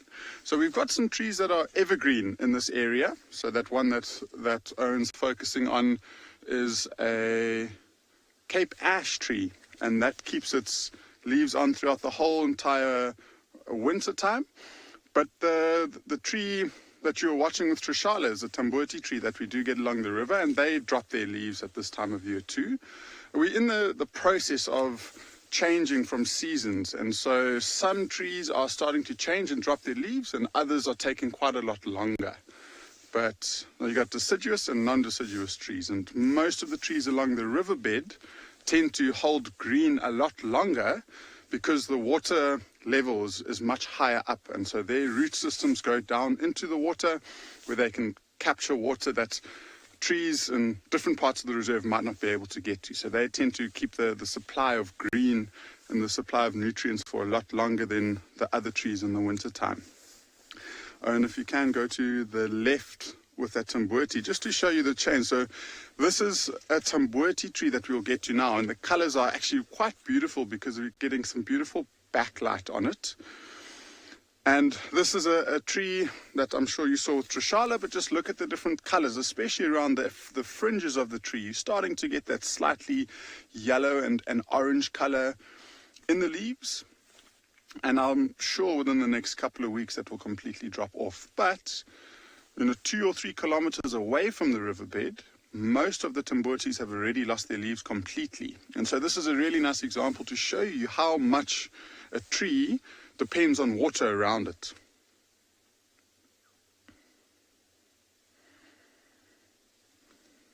It's just, even if we're not watching animals, just to sit and watch this riverbed is really, really cool. Memory, you're asking what the temperature is here now. And the wind is pretty... We're keeping things quite a lot colder than I think we'll normally experience, but the sun is warming up nicely. So I think it's probably, I think it was 11 degrees.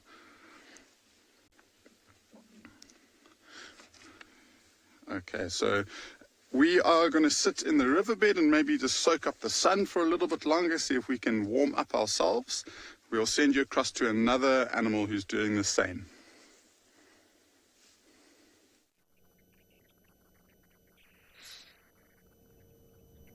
Thanks very much. They are indeed warming themselves up in the sunshine. A little family of squirrels. Oh, look at the one below there. He's doing some stretches. Look at him. Oh, stretch, stretch. If you make your body much bigger, you get more sun on it, you see. These little fellows are only starting to get active now because they've been hiding in little holes. It's been really chilly this morning, and if you're the size of a squirrel, it's even colder than it is for you or I, who are a little bit more bulky. Just loving the sunshine. Oh, awesome.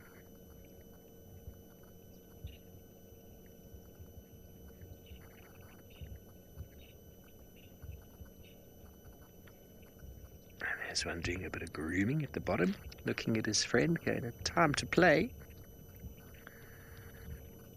They're very quick and very agile organisms, squirrels. They live in little family groups. There we go. Hello. I'll come and groom you. Start with your feet. It's very important in squirrel society and small mammal society. A little bit of grooming. Here we go. Let me get the warmth to your fingers. Your fingers are cold. How cool are they? Indeed. He's gone to the beauty salon to get a manicure, and now a little bit of a head scratch.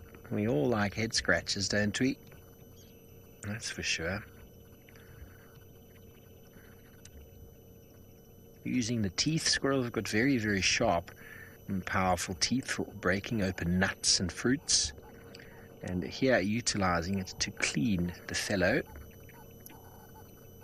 removing any small fleas or parasites there might be, and hoping, of course, that this behavior is going to be reciprocated. There's no point you grooming everyone if no one grooms you back. Very important for what we call allo grooming. Bonds are formed this way. You see it with mating birds all the time. Many of the small mammals as well. It's like, come on, I was enjoying that. Don't stop now. He's under the chin.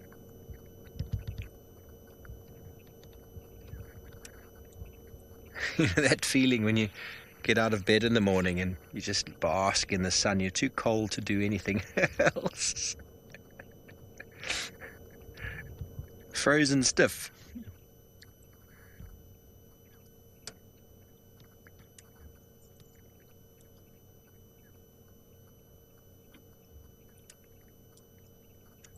Stretch. Here we go. On top of the shoulder, please.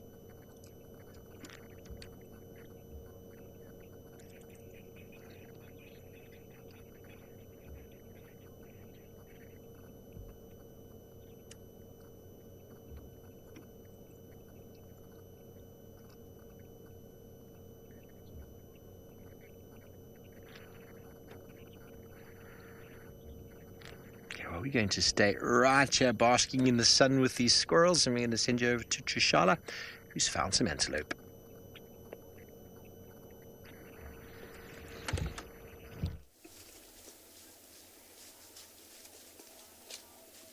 I am also trying to bask in the sun, much like Steve's squirrels, much like Steve and our impala. That's these antelope right here. We have a gorgeous herd of rams.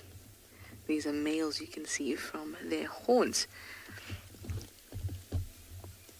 Quite a large group. We call this a bachelor herd. It's about 8 males. Again, doing what all animals like to do in the morning, and that is get a snack. And with impalas at the moment, especially the males, a bit of chase and a bit of fighting. And that's because they have some testosterone left over that's coursing through them.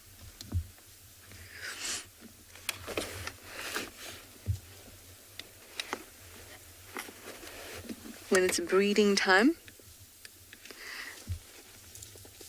they have lots of testosterone going through them, or mating season, and the rut is drawing to a close. You still get a bit of the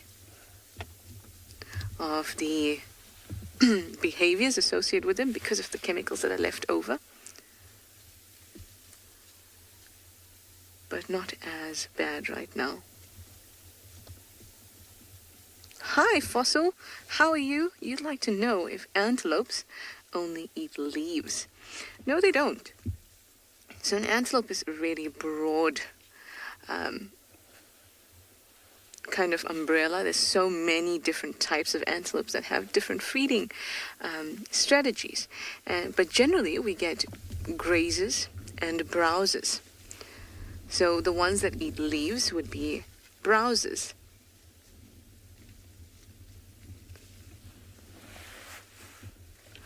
And the ones that eat grass would be grazers. You also get mixed feeders. Impalas here are mixed feeders. Here we have one that looks like he's eating, but in fact he is using glands on his face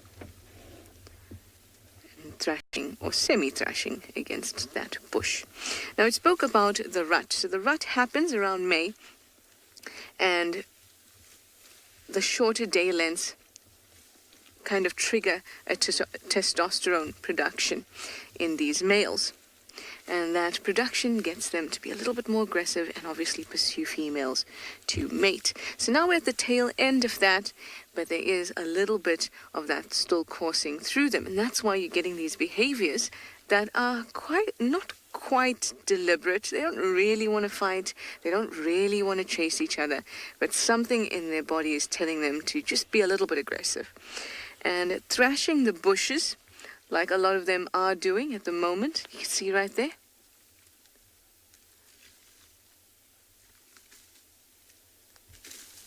You can hear it as well.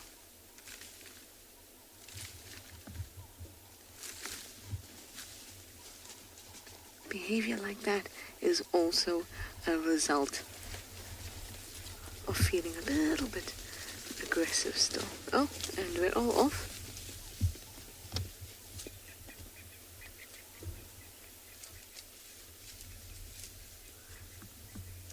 Hi, you say impala are actually so cute? They certainly are. I think they're gorgeous, and if you have any more questions about these impala, please do drop it into the box and we will gladly chat about it. In fact, we can even chat about how cute they are. Look at that. Aren't they just a gorgeous antelope?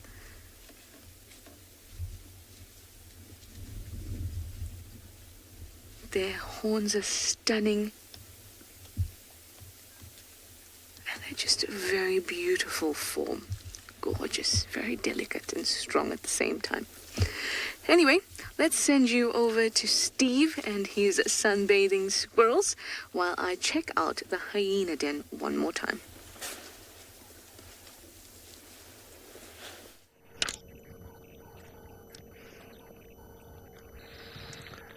Good luck, Trish. You're having some laughs there, it sounds like. We are still with our little family of squirrels that are getting more and more active. We've done a little bit more grooming, and there we go, those three at the bottom. Let's see what they're doing now.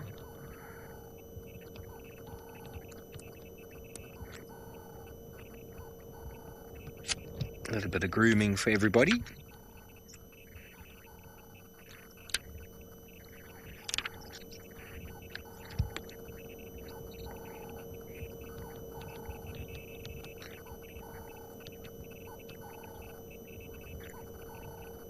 They do spend a lot of their time on the ground feeding, collecting food, and then obviously the tree is the safety haven for them. They are under threat from small cats, even cats up to the size of leopards. Wild cats, though, specifically very good at catching squirrels. And then also, obviously, predatory birds, such as hawks and eagles. A bit of yoga on the way down. Always important to do your stretches before leaving in the morning. Ooh, very nice. Now, how tall am I? Look how long I am. They got very sharp claws. I can hold on to almost anything with those claws. And, oh, we got something up at the top there, Darby. There's a little bit of friendship in the making. Hello. Good morning. Not too camera shy, I see. Nature is a wonderful place, everybody. All sorts of things can happen. You never know what's going to happen next. They are just, looks like they're just snuggling there for some warmth. I can't be certain though. Might be a little bit more than warmth.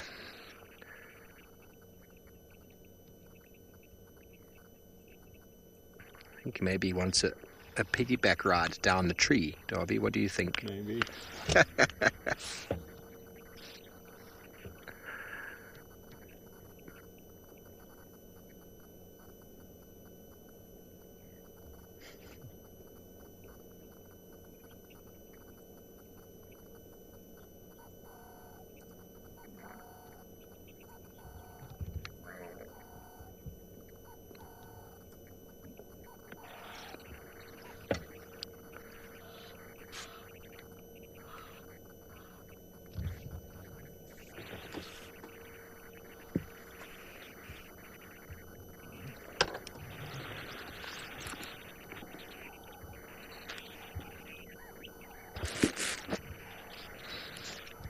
Hello, Angel baby. You want to know if this is really a live broadcast? Yes, it is. We're coming to you live from South Africa currently. We are in the Sabi Sands, Djuma Private Game Reserve. It is 8:38 South African time on the 13th of June.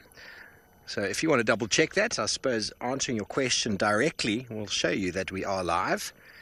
And wherever you are in the world, check what is the current time in South Africa. And it is 38 minutes past 8. On Saturday the 13th of June.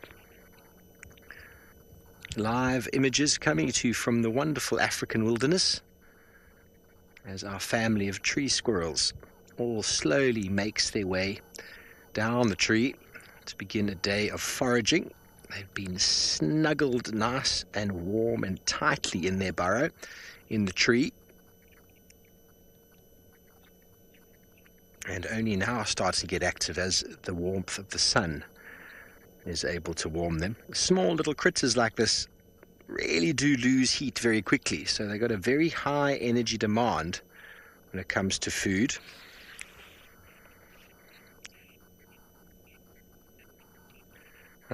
Well, these are tree squirrels, and they're almost closely related to animals we might find on the western side. And let's go over to Tswalu Kalahari with Dylan, who's got some very cool animals. So these are the coolest little animals. These are called meerkats, also known as a suricate. They're not related to cats whatsoever. they're actually very, very closely related to mongooses. Well, they are a kind of mongoose, in fact. So this group, we've been following on and off for the past 3 weeks now, and they've had their ups and downs. The alpha female, which is the one on the far left over there, Mosadi is her name, which means lady or female in Setswana, and she had pups 2 weeks ago. And in that time between then and now, or last week in fact, there was a honey badger that actually raided the den site, the burrow system, and that's about a kilometer distant from where we are now. And yeah, we've been searching all over and hoping that there would be some good news, but unfortunately it looks like those youngsters were probably killed by that honey badger. And subsequent to that, we've actually seen 2 honey badgers in the area, which is very, very exciting for us.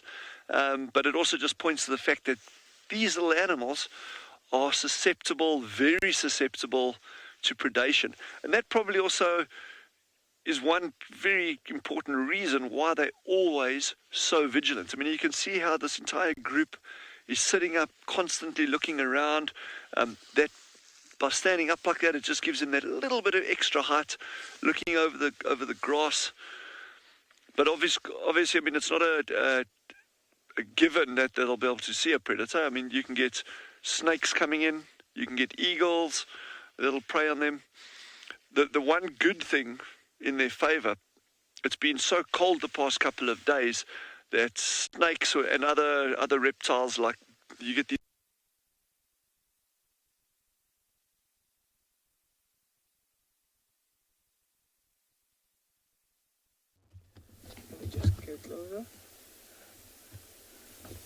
Sorry guys, you've lost a Tswalu just briefly, but they were showing you some meerkats, and we now have one of their close relatives. These are dwarf mongoose. Good morning. It's so lovely to see these little things. They are very cleverly sitting on the eastern side of this termite mound because they are cold, much like us out here at the moment. But it's warming up, and that's only when you'll see them get out of their mound. They sunbathe on the side for a good period of time before they go out foraging.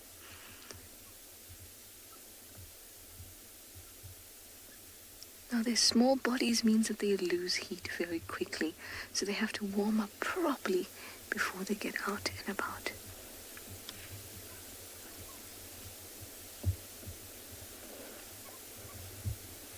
I'm going to be very quiet. They're making soft noises.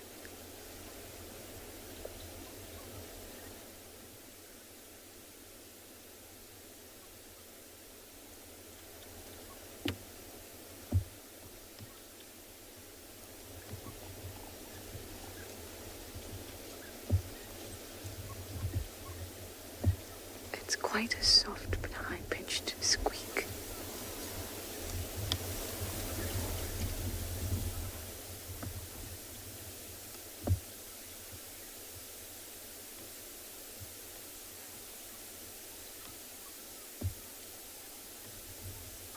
Everyone's just relaxing.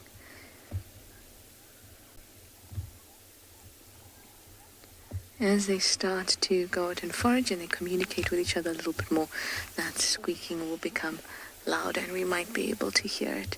But even for me, it was very, very faint.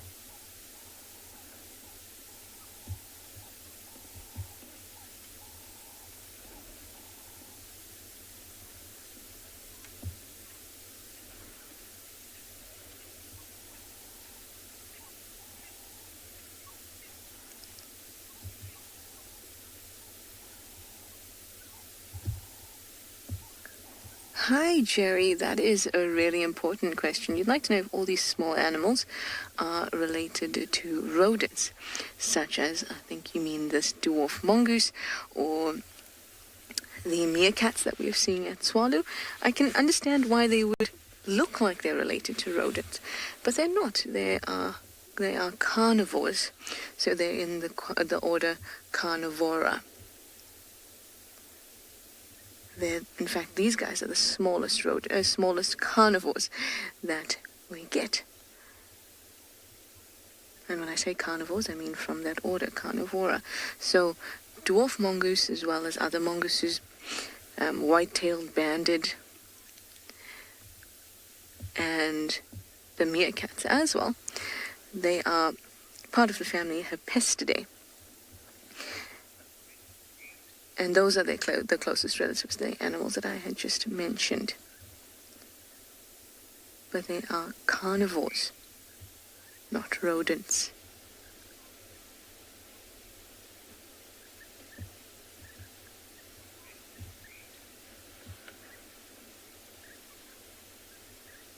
They are very tiny and very, very cute. Smallest of the guys out here. Anyway, from these tiny things over to some really large mammals with TAYLA. Let's go and see.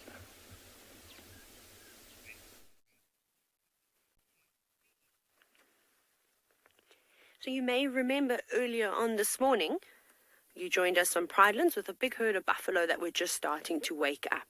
Now, most of that breeding herd have moved on, and now we're just sitting with the buffalo bulls. So these are the older fellas that are not quite capable of keeping up with the pace of the big breeding herd, which is filled with females and young males, older males, and then, of course, their youngsters, their calves. But they're doing exactly what we said that they would do. They've woken up, they've had something to eat, they've grazed, and now they're heading towards a dam to go for a drink of water. But they're still a couple of 100 meters away. But you can see that they have picked up the pace and they're not really feeding anymore, so they must be quite thirsty.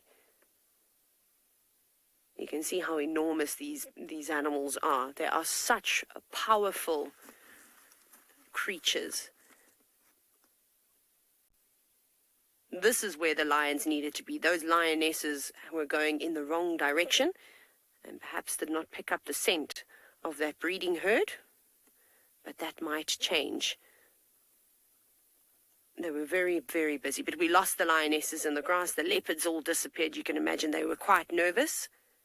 So we thought, let's come back to where we started our safari. And it was worth it. But these are the most impatient of the African animals, the African buffalo. You can see how heavy their heads are with those horns, all the muscles on their shoulders, always walking with their heads dragging along the floor. And it's not an animal that you want to get on their wrong side. Look at that death stare that they give you as they walk on by. And there's the bird that I was also mentioning to you earlier this morning, the oxpecker. Perhaps you've already seen some this morning. That buffalo doesn't like them, but what those birds do is they're actually a very important symbiotic relationship with a lot of the mammal species. And basically what they do is they hop around on top of the buffalo, or maybe a giraffe, or an impala, or rhinos, and they will use their beaks and they will pull off all the small ticks, so all the parasites that are feeding on the blood of the mammals.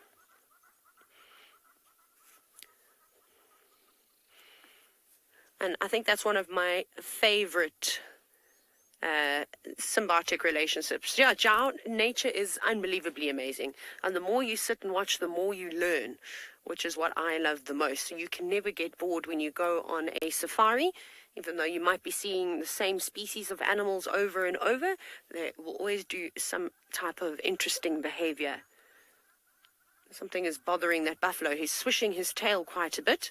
There's a lot of biting insects around here, and that might be another reason why these buffalo are heading towards the water.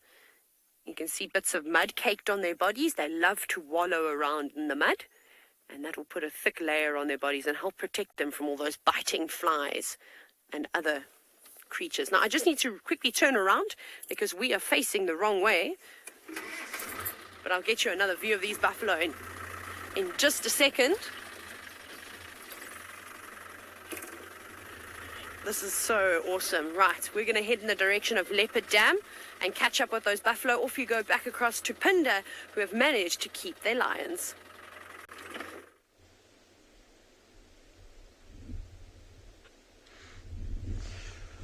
So as I mentioned a little bit earlier, the adult lioness was just waiting for the younger males to move off for her turn to feed. And they moved off about 2 or 3 minutes ago. And now she's taking this opportunity to try and feed on what is left on this carcass.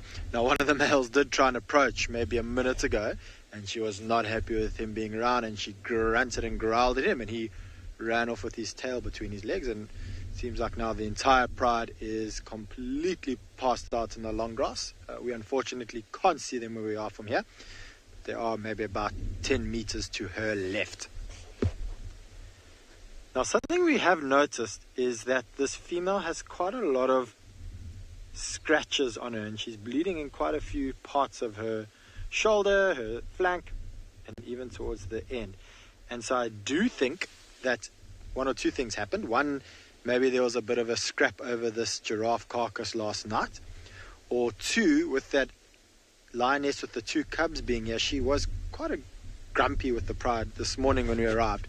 And maybe there was a bit of an altercation with her and this adult female around this carcass. But it does seem like that it wasn't really any puncture wounds, it was more just claw marks. And when they do fight with members of their pride, occasionally the claws do come out, but they don't come out all the way. And so they will manage to accidentally or on purpose cut their other members of the pride with those very sharp claws. So what we're busy looking at the moment is not much left of this giraffe. We can see the bit of the spinal column.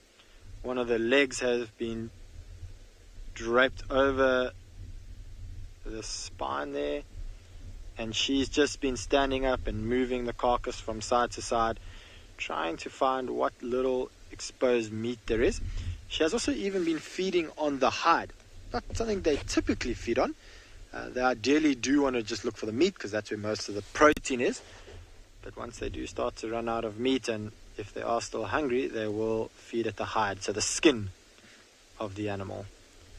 So you can see she's busy standing up now at the moment, using her keen sense of smell, and she's busy smelling around, trying to see if she can find any chunks of meat around there. She's got the hide at the moment, busy flicking it. There's some grass on there. Maybe she's trying to flick the grass off, hoping that while she flicks it like that, maybe she tears some of the hide off of the skin and the bone itself. So you'll see when they feed on the hide, very different to when they're ripping at the meat of the giraffe. There you can see she's kinked her head off to the side. The hide of a giraffe is quite thick and strong, almost like leather, and she's got to use those sharp carnassial shears, so those very sharp teeth down towards the back of her jaw. And you can actually hear at the moment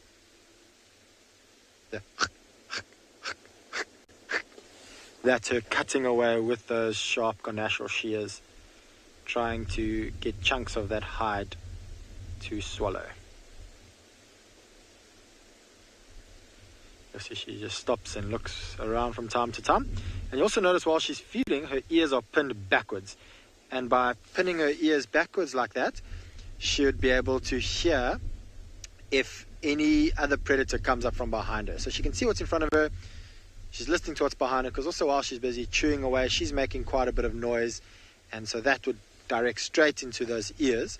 So by pinning them backwards, she can listen to less of what she's feeding on and more to what's around her. Right, while she carries on feeding on the hide, you can hear her crunching away there.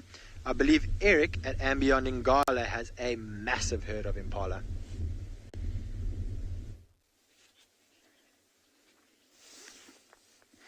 Well, we've moved away from the riverbed, as you can see, and we've just come across this beautiful scene of these impalas, and we've gotten here and spent some time, so they seem to be pretty relaxed.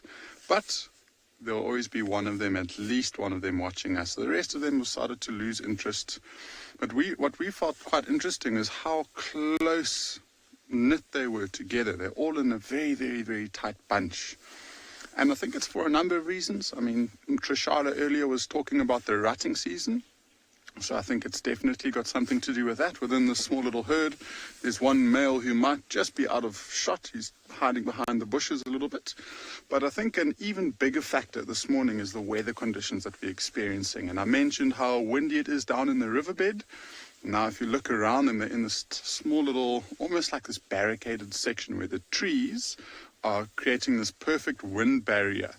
And so their sense of smell and their sense of hearing isn't as affected as it is in the open, where the wind is just swirling and creating these funny noises and smells that they might not be able to hear. So they're nice and safe.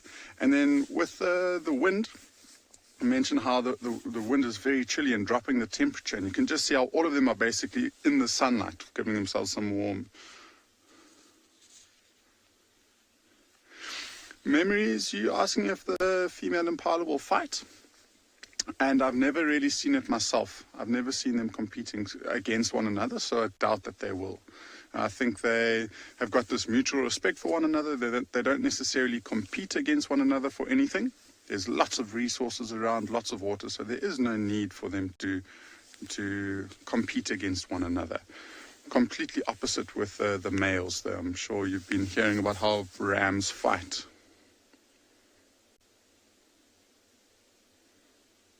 Now, Millie, you're asking about the size of the horns when they're first born, and they're actually born without horns, and they start growing them from probably, as early as a month or so, I guess.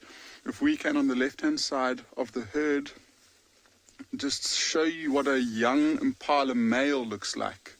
And you can see the size of the horns, and this one there that's flicking its head around. There we go. So you'll be able to see those small little horns, and they're growing straight up at the moment. And so this one is, must be about 6 months old now, somewhere around there. And see there's another male right next to him. And so at that age, from this age, they just start getting bigger and bigger until eventually, when they're about 4 or 5 years old, they become completely fully grown. And just see the size difference. That one at the back is an adult female. These two that are trying to groom one another really nicely there are young males. He's squinting when he looks into the sunlight there. But really beautiful to see this interaction between the two of them. Sassy Cassie is asking if the impalas enjoy sunbathing, and I would say so. It looks like they are really soaking up the sun, and I think that's why it's so cool to see them all in this tiny little group. So they've found a nice sheltered spot where the sun is available, and they will all be sunbathing. I think, Cassie, it depends on the time of year, though. I mean, at this time of year in the summertime, you wouldn't see an impala out in the sunlight like this. They'll all be moving into the shade, and they'll almost be competing over as much shade as they possibly could find. But now, because the conditions are much cooler, they're happy to sit and soak up the sun. Something that we as humans also really love doing is just getting the vitamin D in for the morning.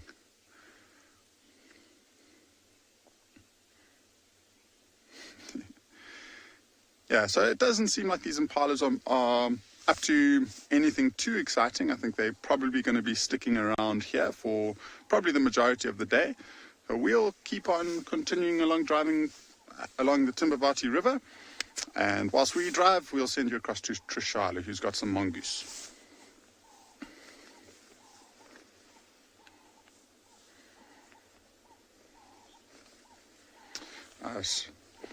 Sorry about that. As we are broadcasting live, they do sometimes little glitches, and we've lost Juma temporarily, so we will stick with these impala for a little bit longer. But it's really cool. We get some really nice, beautiful shots of these impalas. You can see some of them are starting to chew. And so they would have spent the morning feeding, and now this is the time where they're relaxing and ruminating. So this one, you see that whole herd over there is really just spending some nice quality time in the sun, like we were saying.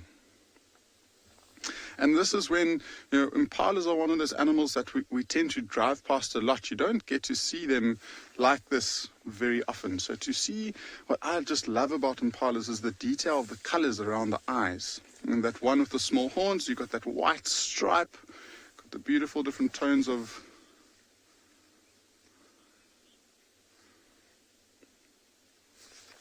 Love me commenting on how social they are. Absolutely, yes. And for an antelope species, they are very, very social. And if we watch them long enough, we did see it very briefly with those young males. Now, they'll take some time and walk up to one another and they'll groom each other.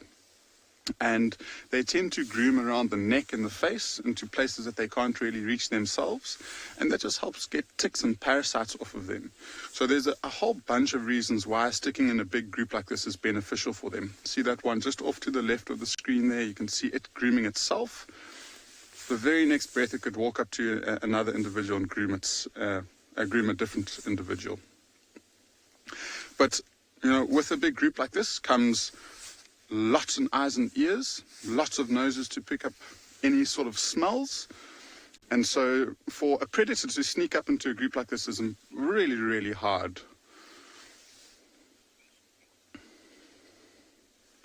And if they happen to see a threat, you know, they might start alarm calling, and they'll alarm call it at anything. And a big predator species that they alarm call at are things like lions. Mentioning lions, I think we might send you across to, I think it's Pinder who has lions with you at the moment. So Eric was just speaking about impalas alarming at big predators like lions, and we did hear some alarm calls earlier on, and we're not sure what it was at. There was tracks of the male lion in this area, so maybe he was even here last night and fed on this carcass and moved off. And those alarms that we heard may have been them towards him. But we didn't want to go look because we didn't want to leave this fantastic sighting. The 5 youngsters, and actually we only thought there was 1 female left here, and there is in fact 2 females left here. One of the other adult females that was here earlier has been lying in the long grass the entire time. And so we thought that she was busy hunting, but we managed to just get a quick glimpse of her in the grass off in the distance. So I'm hoping she's going to get up and come and feed here as well. And then the 3rd female with the 2 cubs that you all saw earlier has moved off. There's a bit of a dry riverbed south of where we are here. And I suspect that she's taken the cubs into that direction.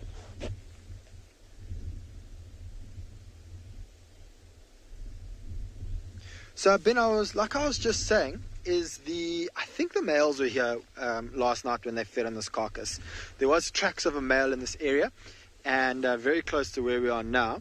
And the males, who have very good sense of hearing, smell, eyesight, would have definitely known that these lions were on this kill. So I think that he may have fed with them, got his fill, and then continued on to mark his territory. Now, normally what would happen is that if the females make a kill, and they're feeding on it, they won't necessarily call the males over, because if the males do come over, they will often bully the females and the cubs off of the carcass, and they will spend most of the time feeding on the majority of the carcass. So the females aren't always happy to have the males around. And for them to also know that let's say the male wasn't here last night. I'm just assuming he was, but let's say he wasn't here last night. For him to know that there is a carcass that this pride is feeding on, he would either have to smell it from a distance or happen to come across it, or the pride would have to call out to him. And I don't suspect that they would have done that. It's not very typical. The females prefer to feed on the carcass without the males. That being said, they do feed with the males, so if the males are around, they will feed with him, and they will hunt for him because they do recognize the importance. So the females do realize the importance of having the males feed, because those males will protect the pride and protect the cubs. And so they do hunt for the males, but they don't necessarily always call the males over. So those 2 males may not feed on this, and they might have to feed on something else while they walk around their territory, while they do their patrol. All right, so I believe TAYLA has finally reached Leopard Dam. She doesn't have a leopard, unfortunately, at Leopard Dam, but she does have a herd of buffalo.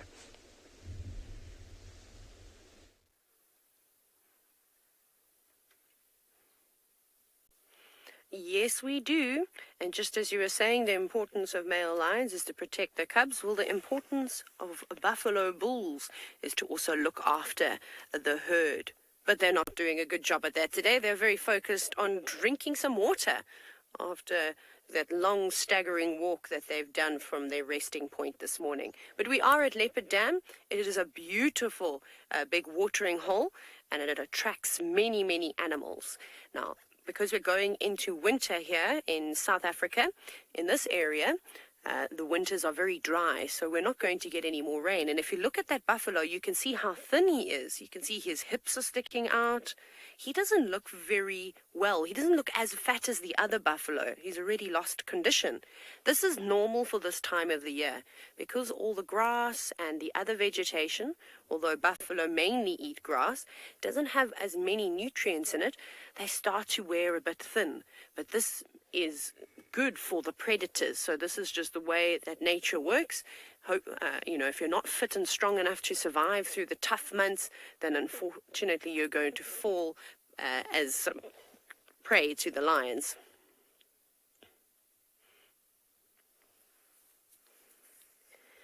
Melinda, buffalo horns are incredibly heavy.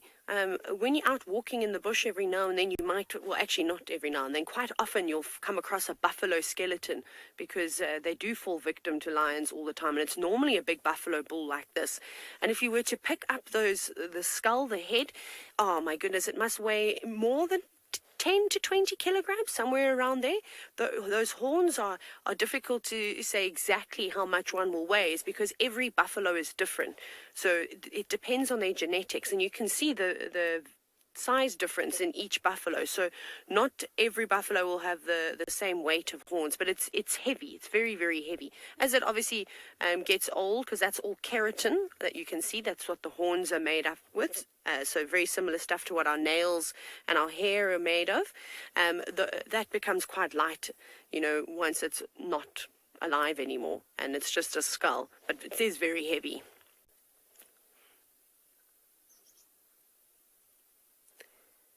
Walk on the bridge. There's no water buffalo in this part of Africa. They just don't occur here. So we've got the Cape buffalo, the African buffalo. But these buffaloes spend so much time in the water. As you can see, one has got half its body in the water. It's quite common, and people often make the mistake and will call them a water buffalo. So here, the buffalo do spend a lot of time in the water to keep nice and cool under the hot African sun. And then, like I was saying to you earlier, they'll cake themselves in mud to try and keep all the biting insects away.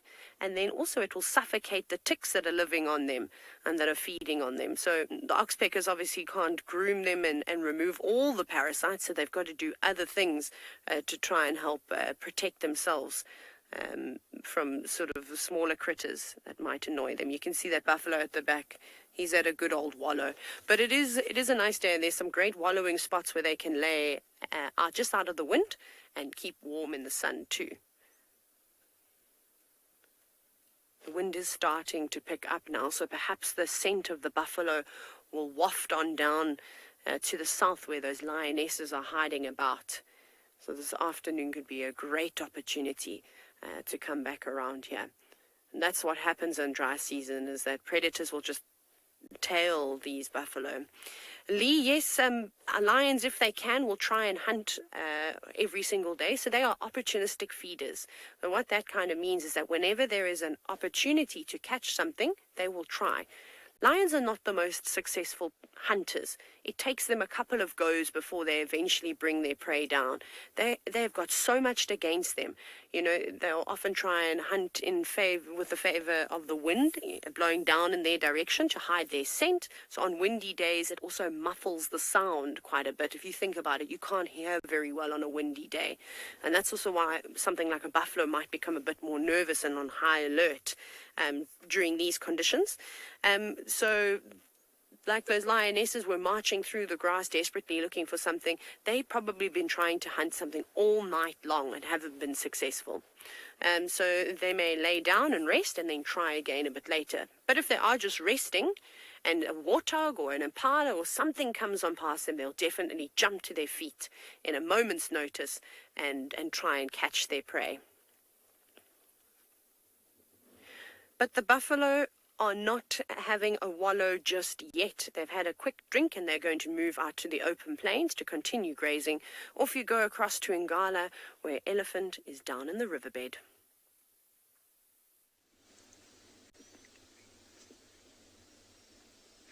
We've just seen this big elephant bull, and you can see in the background, it's the dry riverbed of the Timbavati River. And this elephant is really putting on a show for us. Just look at the size of his tusks. Really, really nice and big, well-established tusks. Also very even. I don't know if you will be able to see, but if you can remember that elephant I showed you probably about almost an hour ago now, this one's tusks are quite a lot longer and a bit thicker. And another major difference with this elephant is if you look at his eye, just behind his eye, there's that wet patch that runs down the side of his face. And that's a secretion that's coming from a gland. And it's a very good indication that he is in must. And that is a very heightened state of testosterone that elephants or males experience, which can sometimes change their behavior. It looks like this elephant bull's old enough to have experienced and be able to handle himself in must, but their movements are sometimes a bit sporadic. And so if he does decide to walk towards us, I'm just going to back off and give him as much space as he needs. Him being a really nice big-sized animal, he gets the right of way.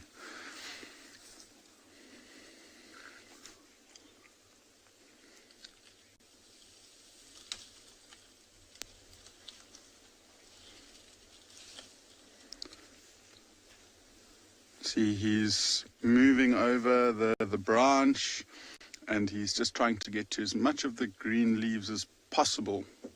And so I'm not sure if he's feeding. See, he is walking towards us, so I'm going to just make the decision to move back a little bit.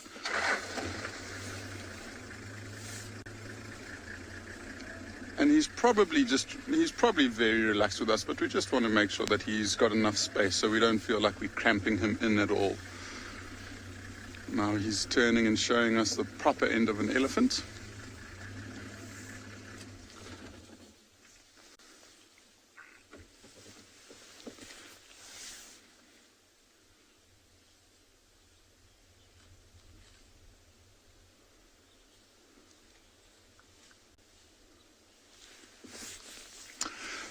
Brian, absolutely yes. Each elephant track is different.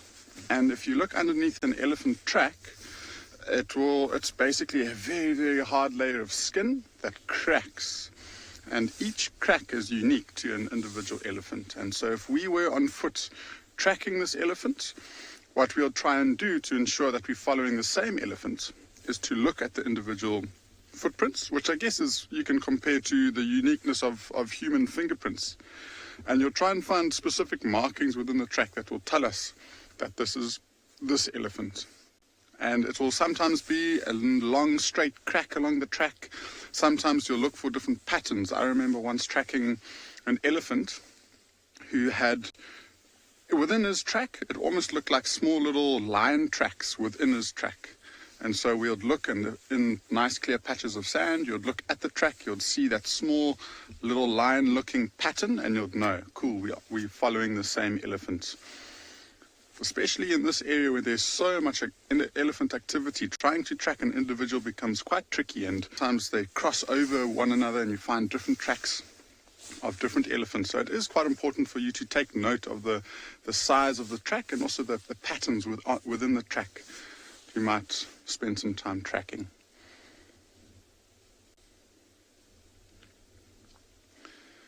See, we were talking a little bit as to why the elephant's ears are so big, and this is quite a good example, especially if he opens up the ears.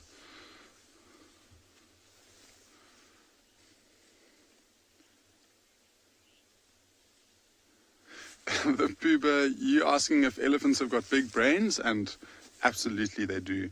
If you look at the size of its head, I mean, the majority of that is its brain. And I can't remember how much of in terms of percentage, it is compared to the rest of the body, but it is very, very big.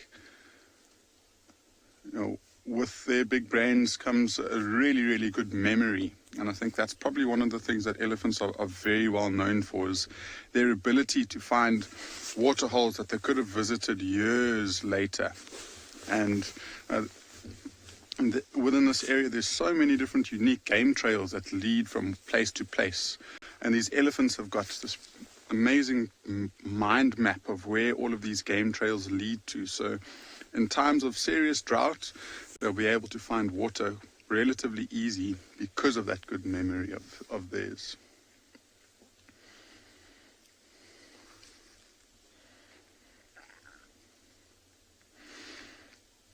Yeah, so I think we might end up moving on from this elephant. He seems to be facing away from us, and it does look like he could move into some denser bush, and we don't want to get too close to him because he is in must.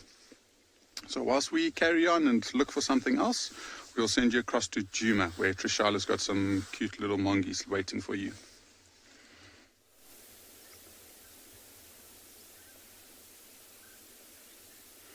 We are still sitting here with our dwarf mongoose. I think they're starting to get quite warm now, and a few of them have moved off to forage, but about 6 or 7 of them are still on this mound trying to get really nice and warm. Now, they're really, really interesting creatures, which is why I've sat with them for another little bit, so I can chat to you about them, and we're going to be seeing them quite a lot out on safari because they're all over the place.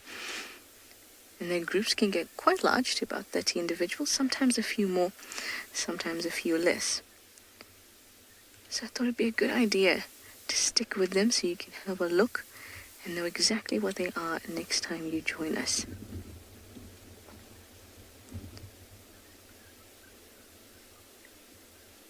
And sometimes it's difficult to kind of picture that they're not rodents. Remember, we had that question earlier.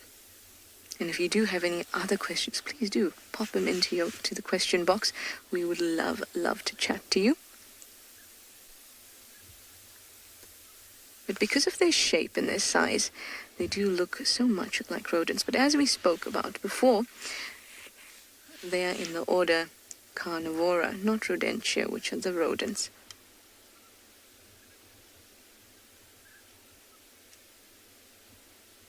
Hi, Piggly. You'd like to know actually a bit about the topic we're just talking about. Are they carnivores? They are. They're the smallest carnivore that we get in Africa, as in the order Carnivora. But yes, in fact, they are carnivores in the sense that they eat meat. So they are after insects, small birds, small reptiles, and yes, they will take snakes. They love a few scorpions. Anything that is living that they can get their very long, very sharp claws into, as well as their teeth.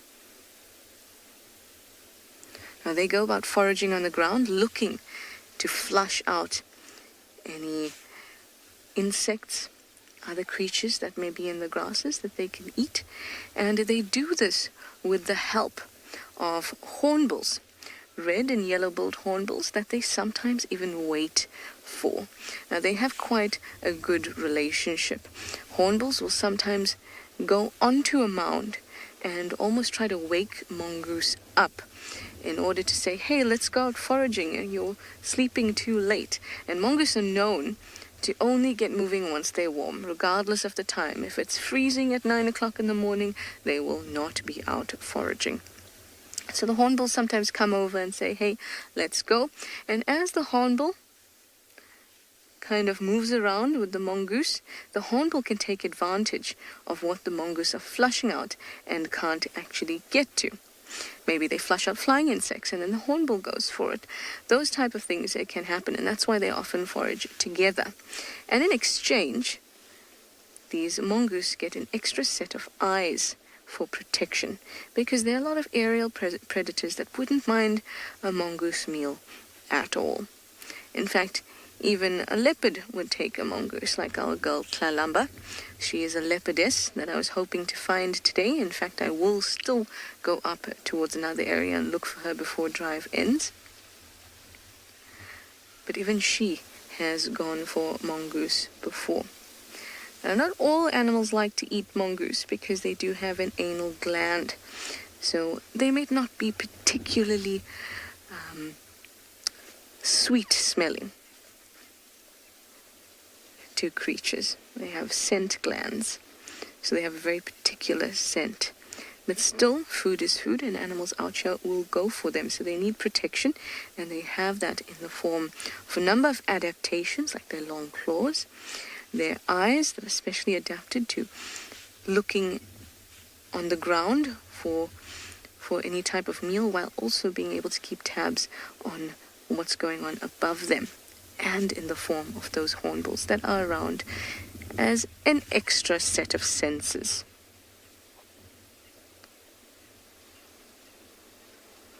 They're part of, so we said that they're in the order Carnivora, and we'll chat more about that when you come back. But I'm going to send you over to Steve, who has a nice bird for you.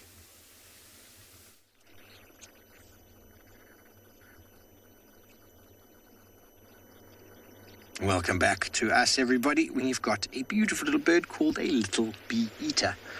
You can see the green on the head and the yellow on the throat, and that sort of curved beak. Now, these guys don't only eat bees, they eat flying insects. So they sit on a perch like this. See how he's looking around quite intently, and if it sees an insect, it will fly off in a process known as hawking, just like people who have hawks on their arm. And if hawks fly off and catch food, that's the type of strategy that this bird has. It'll fly off, catch the insect, and then normally land back on the same perch or one similar. It's quite funny to watch sometimes when they do catch an insect, including bees. They'll bring it back and they'll smash it against the branch for quite a long time before swallowing it, trying to tenderize the food. Oh, he's on the one at the back now, dog. Tammy, yes, a bit more right, Darby. There's one sitting just on the right there. There it is. Tammy, wonderful colors, aren't they? And the name, Little Bee-Eater. That's the smallest bee-eater we find around here, but quite easy to identify with that yellow throat and the green on the head. Look how busy he's looking around. And you quite often find these birds following large mammals, because the large mammals will displace the insects. Oh, he's got a friend landed next to him on the top. They'll displace the insects, and they'll catch them. Many of these insects that are around now are very, very camouflaged and hard to see. Okay, very good. Well, our bee-eaters are going to try to catch themselves some food. Let's send you back over to and beyond Pinda, whose lions seem like they're settling down.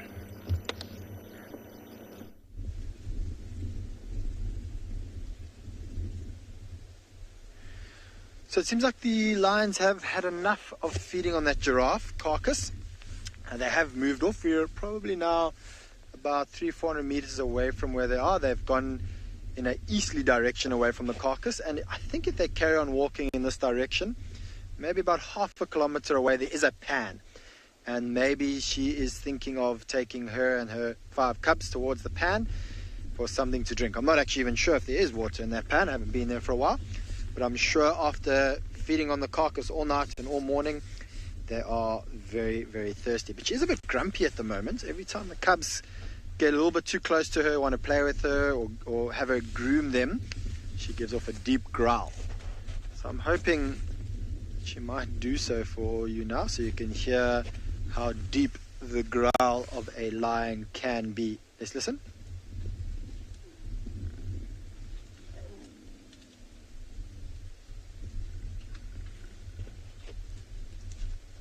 And on cue, just like I thought, cub gets up, rubs itself up against mom, and she's not interested in them at all. Not quite sure why she's so grumpy today.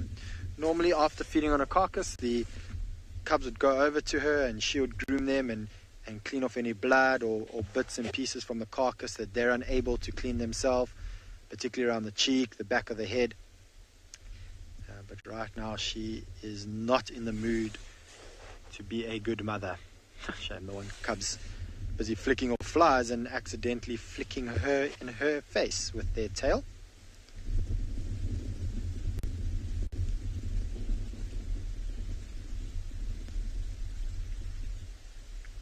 Butterfly, they are certainly growing mom very quickly. They are young males, so all 5 of them are young males. And probably when they're about 2.5 years old, they will be maybe close to being about the same height as she is. And then from there onwards, it is just going to be a little bit difficult for her to actually even defend herself against them when they're on a carcass, because they're going to be stronger at that stage already. And then from about 2.5, 3 years old, they're probably going to weigh very similar weight to her. And from there on, it's just bigger and stronger for them. There we go. Let's see if she's going to react again. Nope. This time she decides not to, because the cub isn't going over to her. You can see how he's moving gingerly around her. He's been told off a few times earlier today for trying to be affectionate with mom. You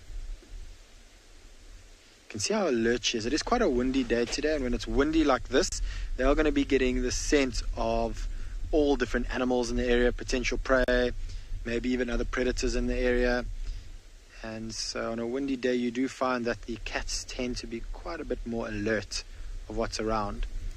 But I do think as it starts to warm up, it is almost 9:30, so it is going to be a cold day today, but it should start to warm up shortly. And I'm sure as it gets warmer, she's going to become more and more lazy and just want to sleep. So walk on the bridge lions do most certainly hunt elephants. It's not very common, and it is more pride specific. So there are prides of lions, particularly in Botswana. So very large prides of lions of around 20 or so that have become specialists in hunting elephants. A pride of lions like this would probably never even dream of taking on an elephant. It's just too risky for them. That being said, if a calf, for whatever reason, does separate itself from its mother, the lions then would kill the elephant calf, but they're not going to try to take a calf that's got the adults around, because they're just far too big and strong, and an elephant could very easily injure and kill a lion. So this particular pride will rather keep to hunting things like baby giraffe, warthogs, impala, wildebeest, where that risk and reward factor is more in their favor.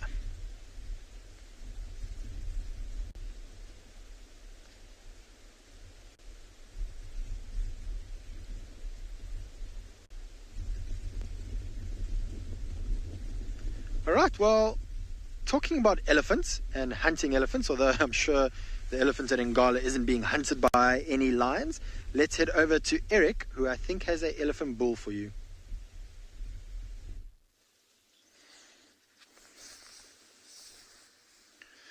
These elephants are most certainly not getting hunted by lions.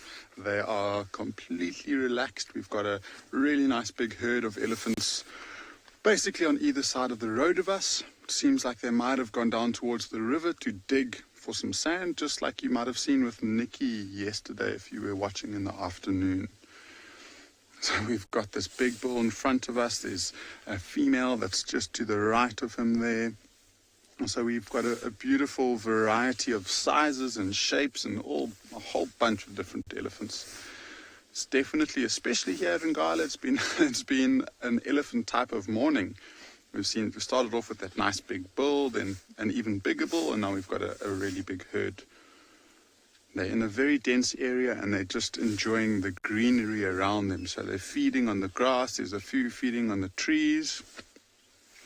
And it's certainly been a wonderful morning, and especially to the 10 Cents video viewers, thank you so much for joining us. I mean, couldn't have started off with a better way with those lions and the leopard interaction, lions and giraffe, buffaloes, elephants. There's certainly been a huge variety on show.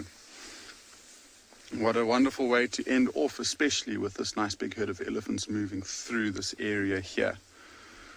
So from all of us, from Tswalu Kalahari, from Djuma Private Game Reserve, from and Beyond Phinda and Ngala, thank you so much for joining us. Got a nice size up here. As we say goodbye, hope you have a wonderful day.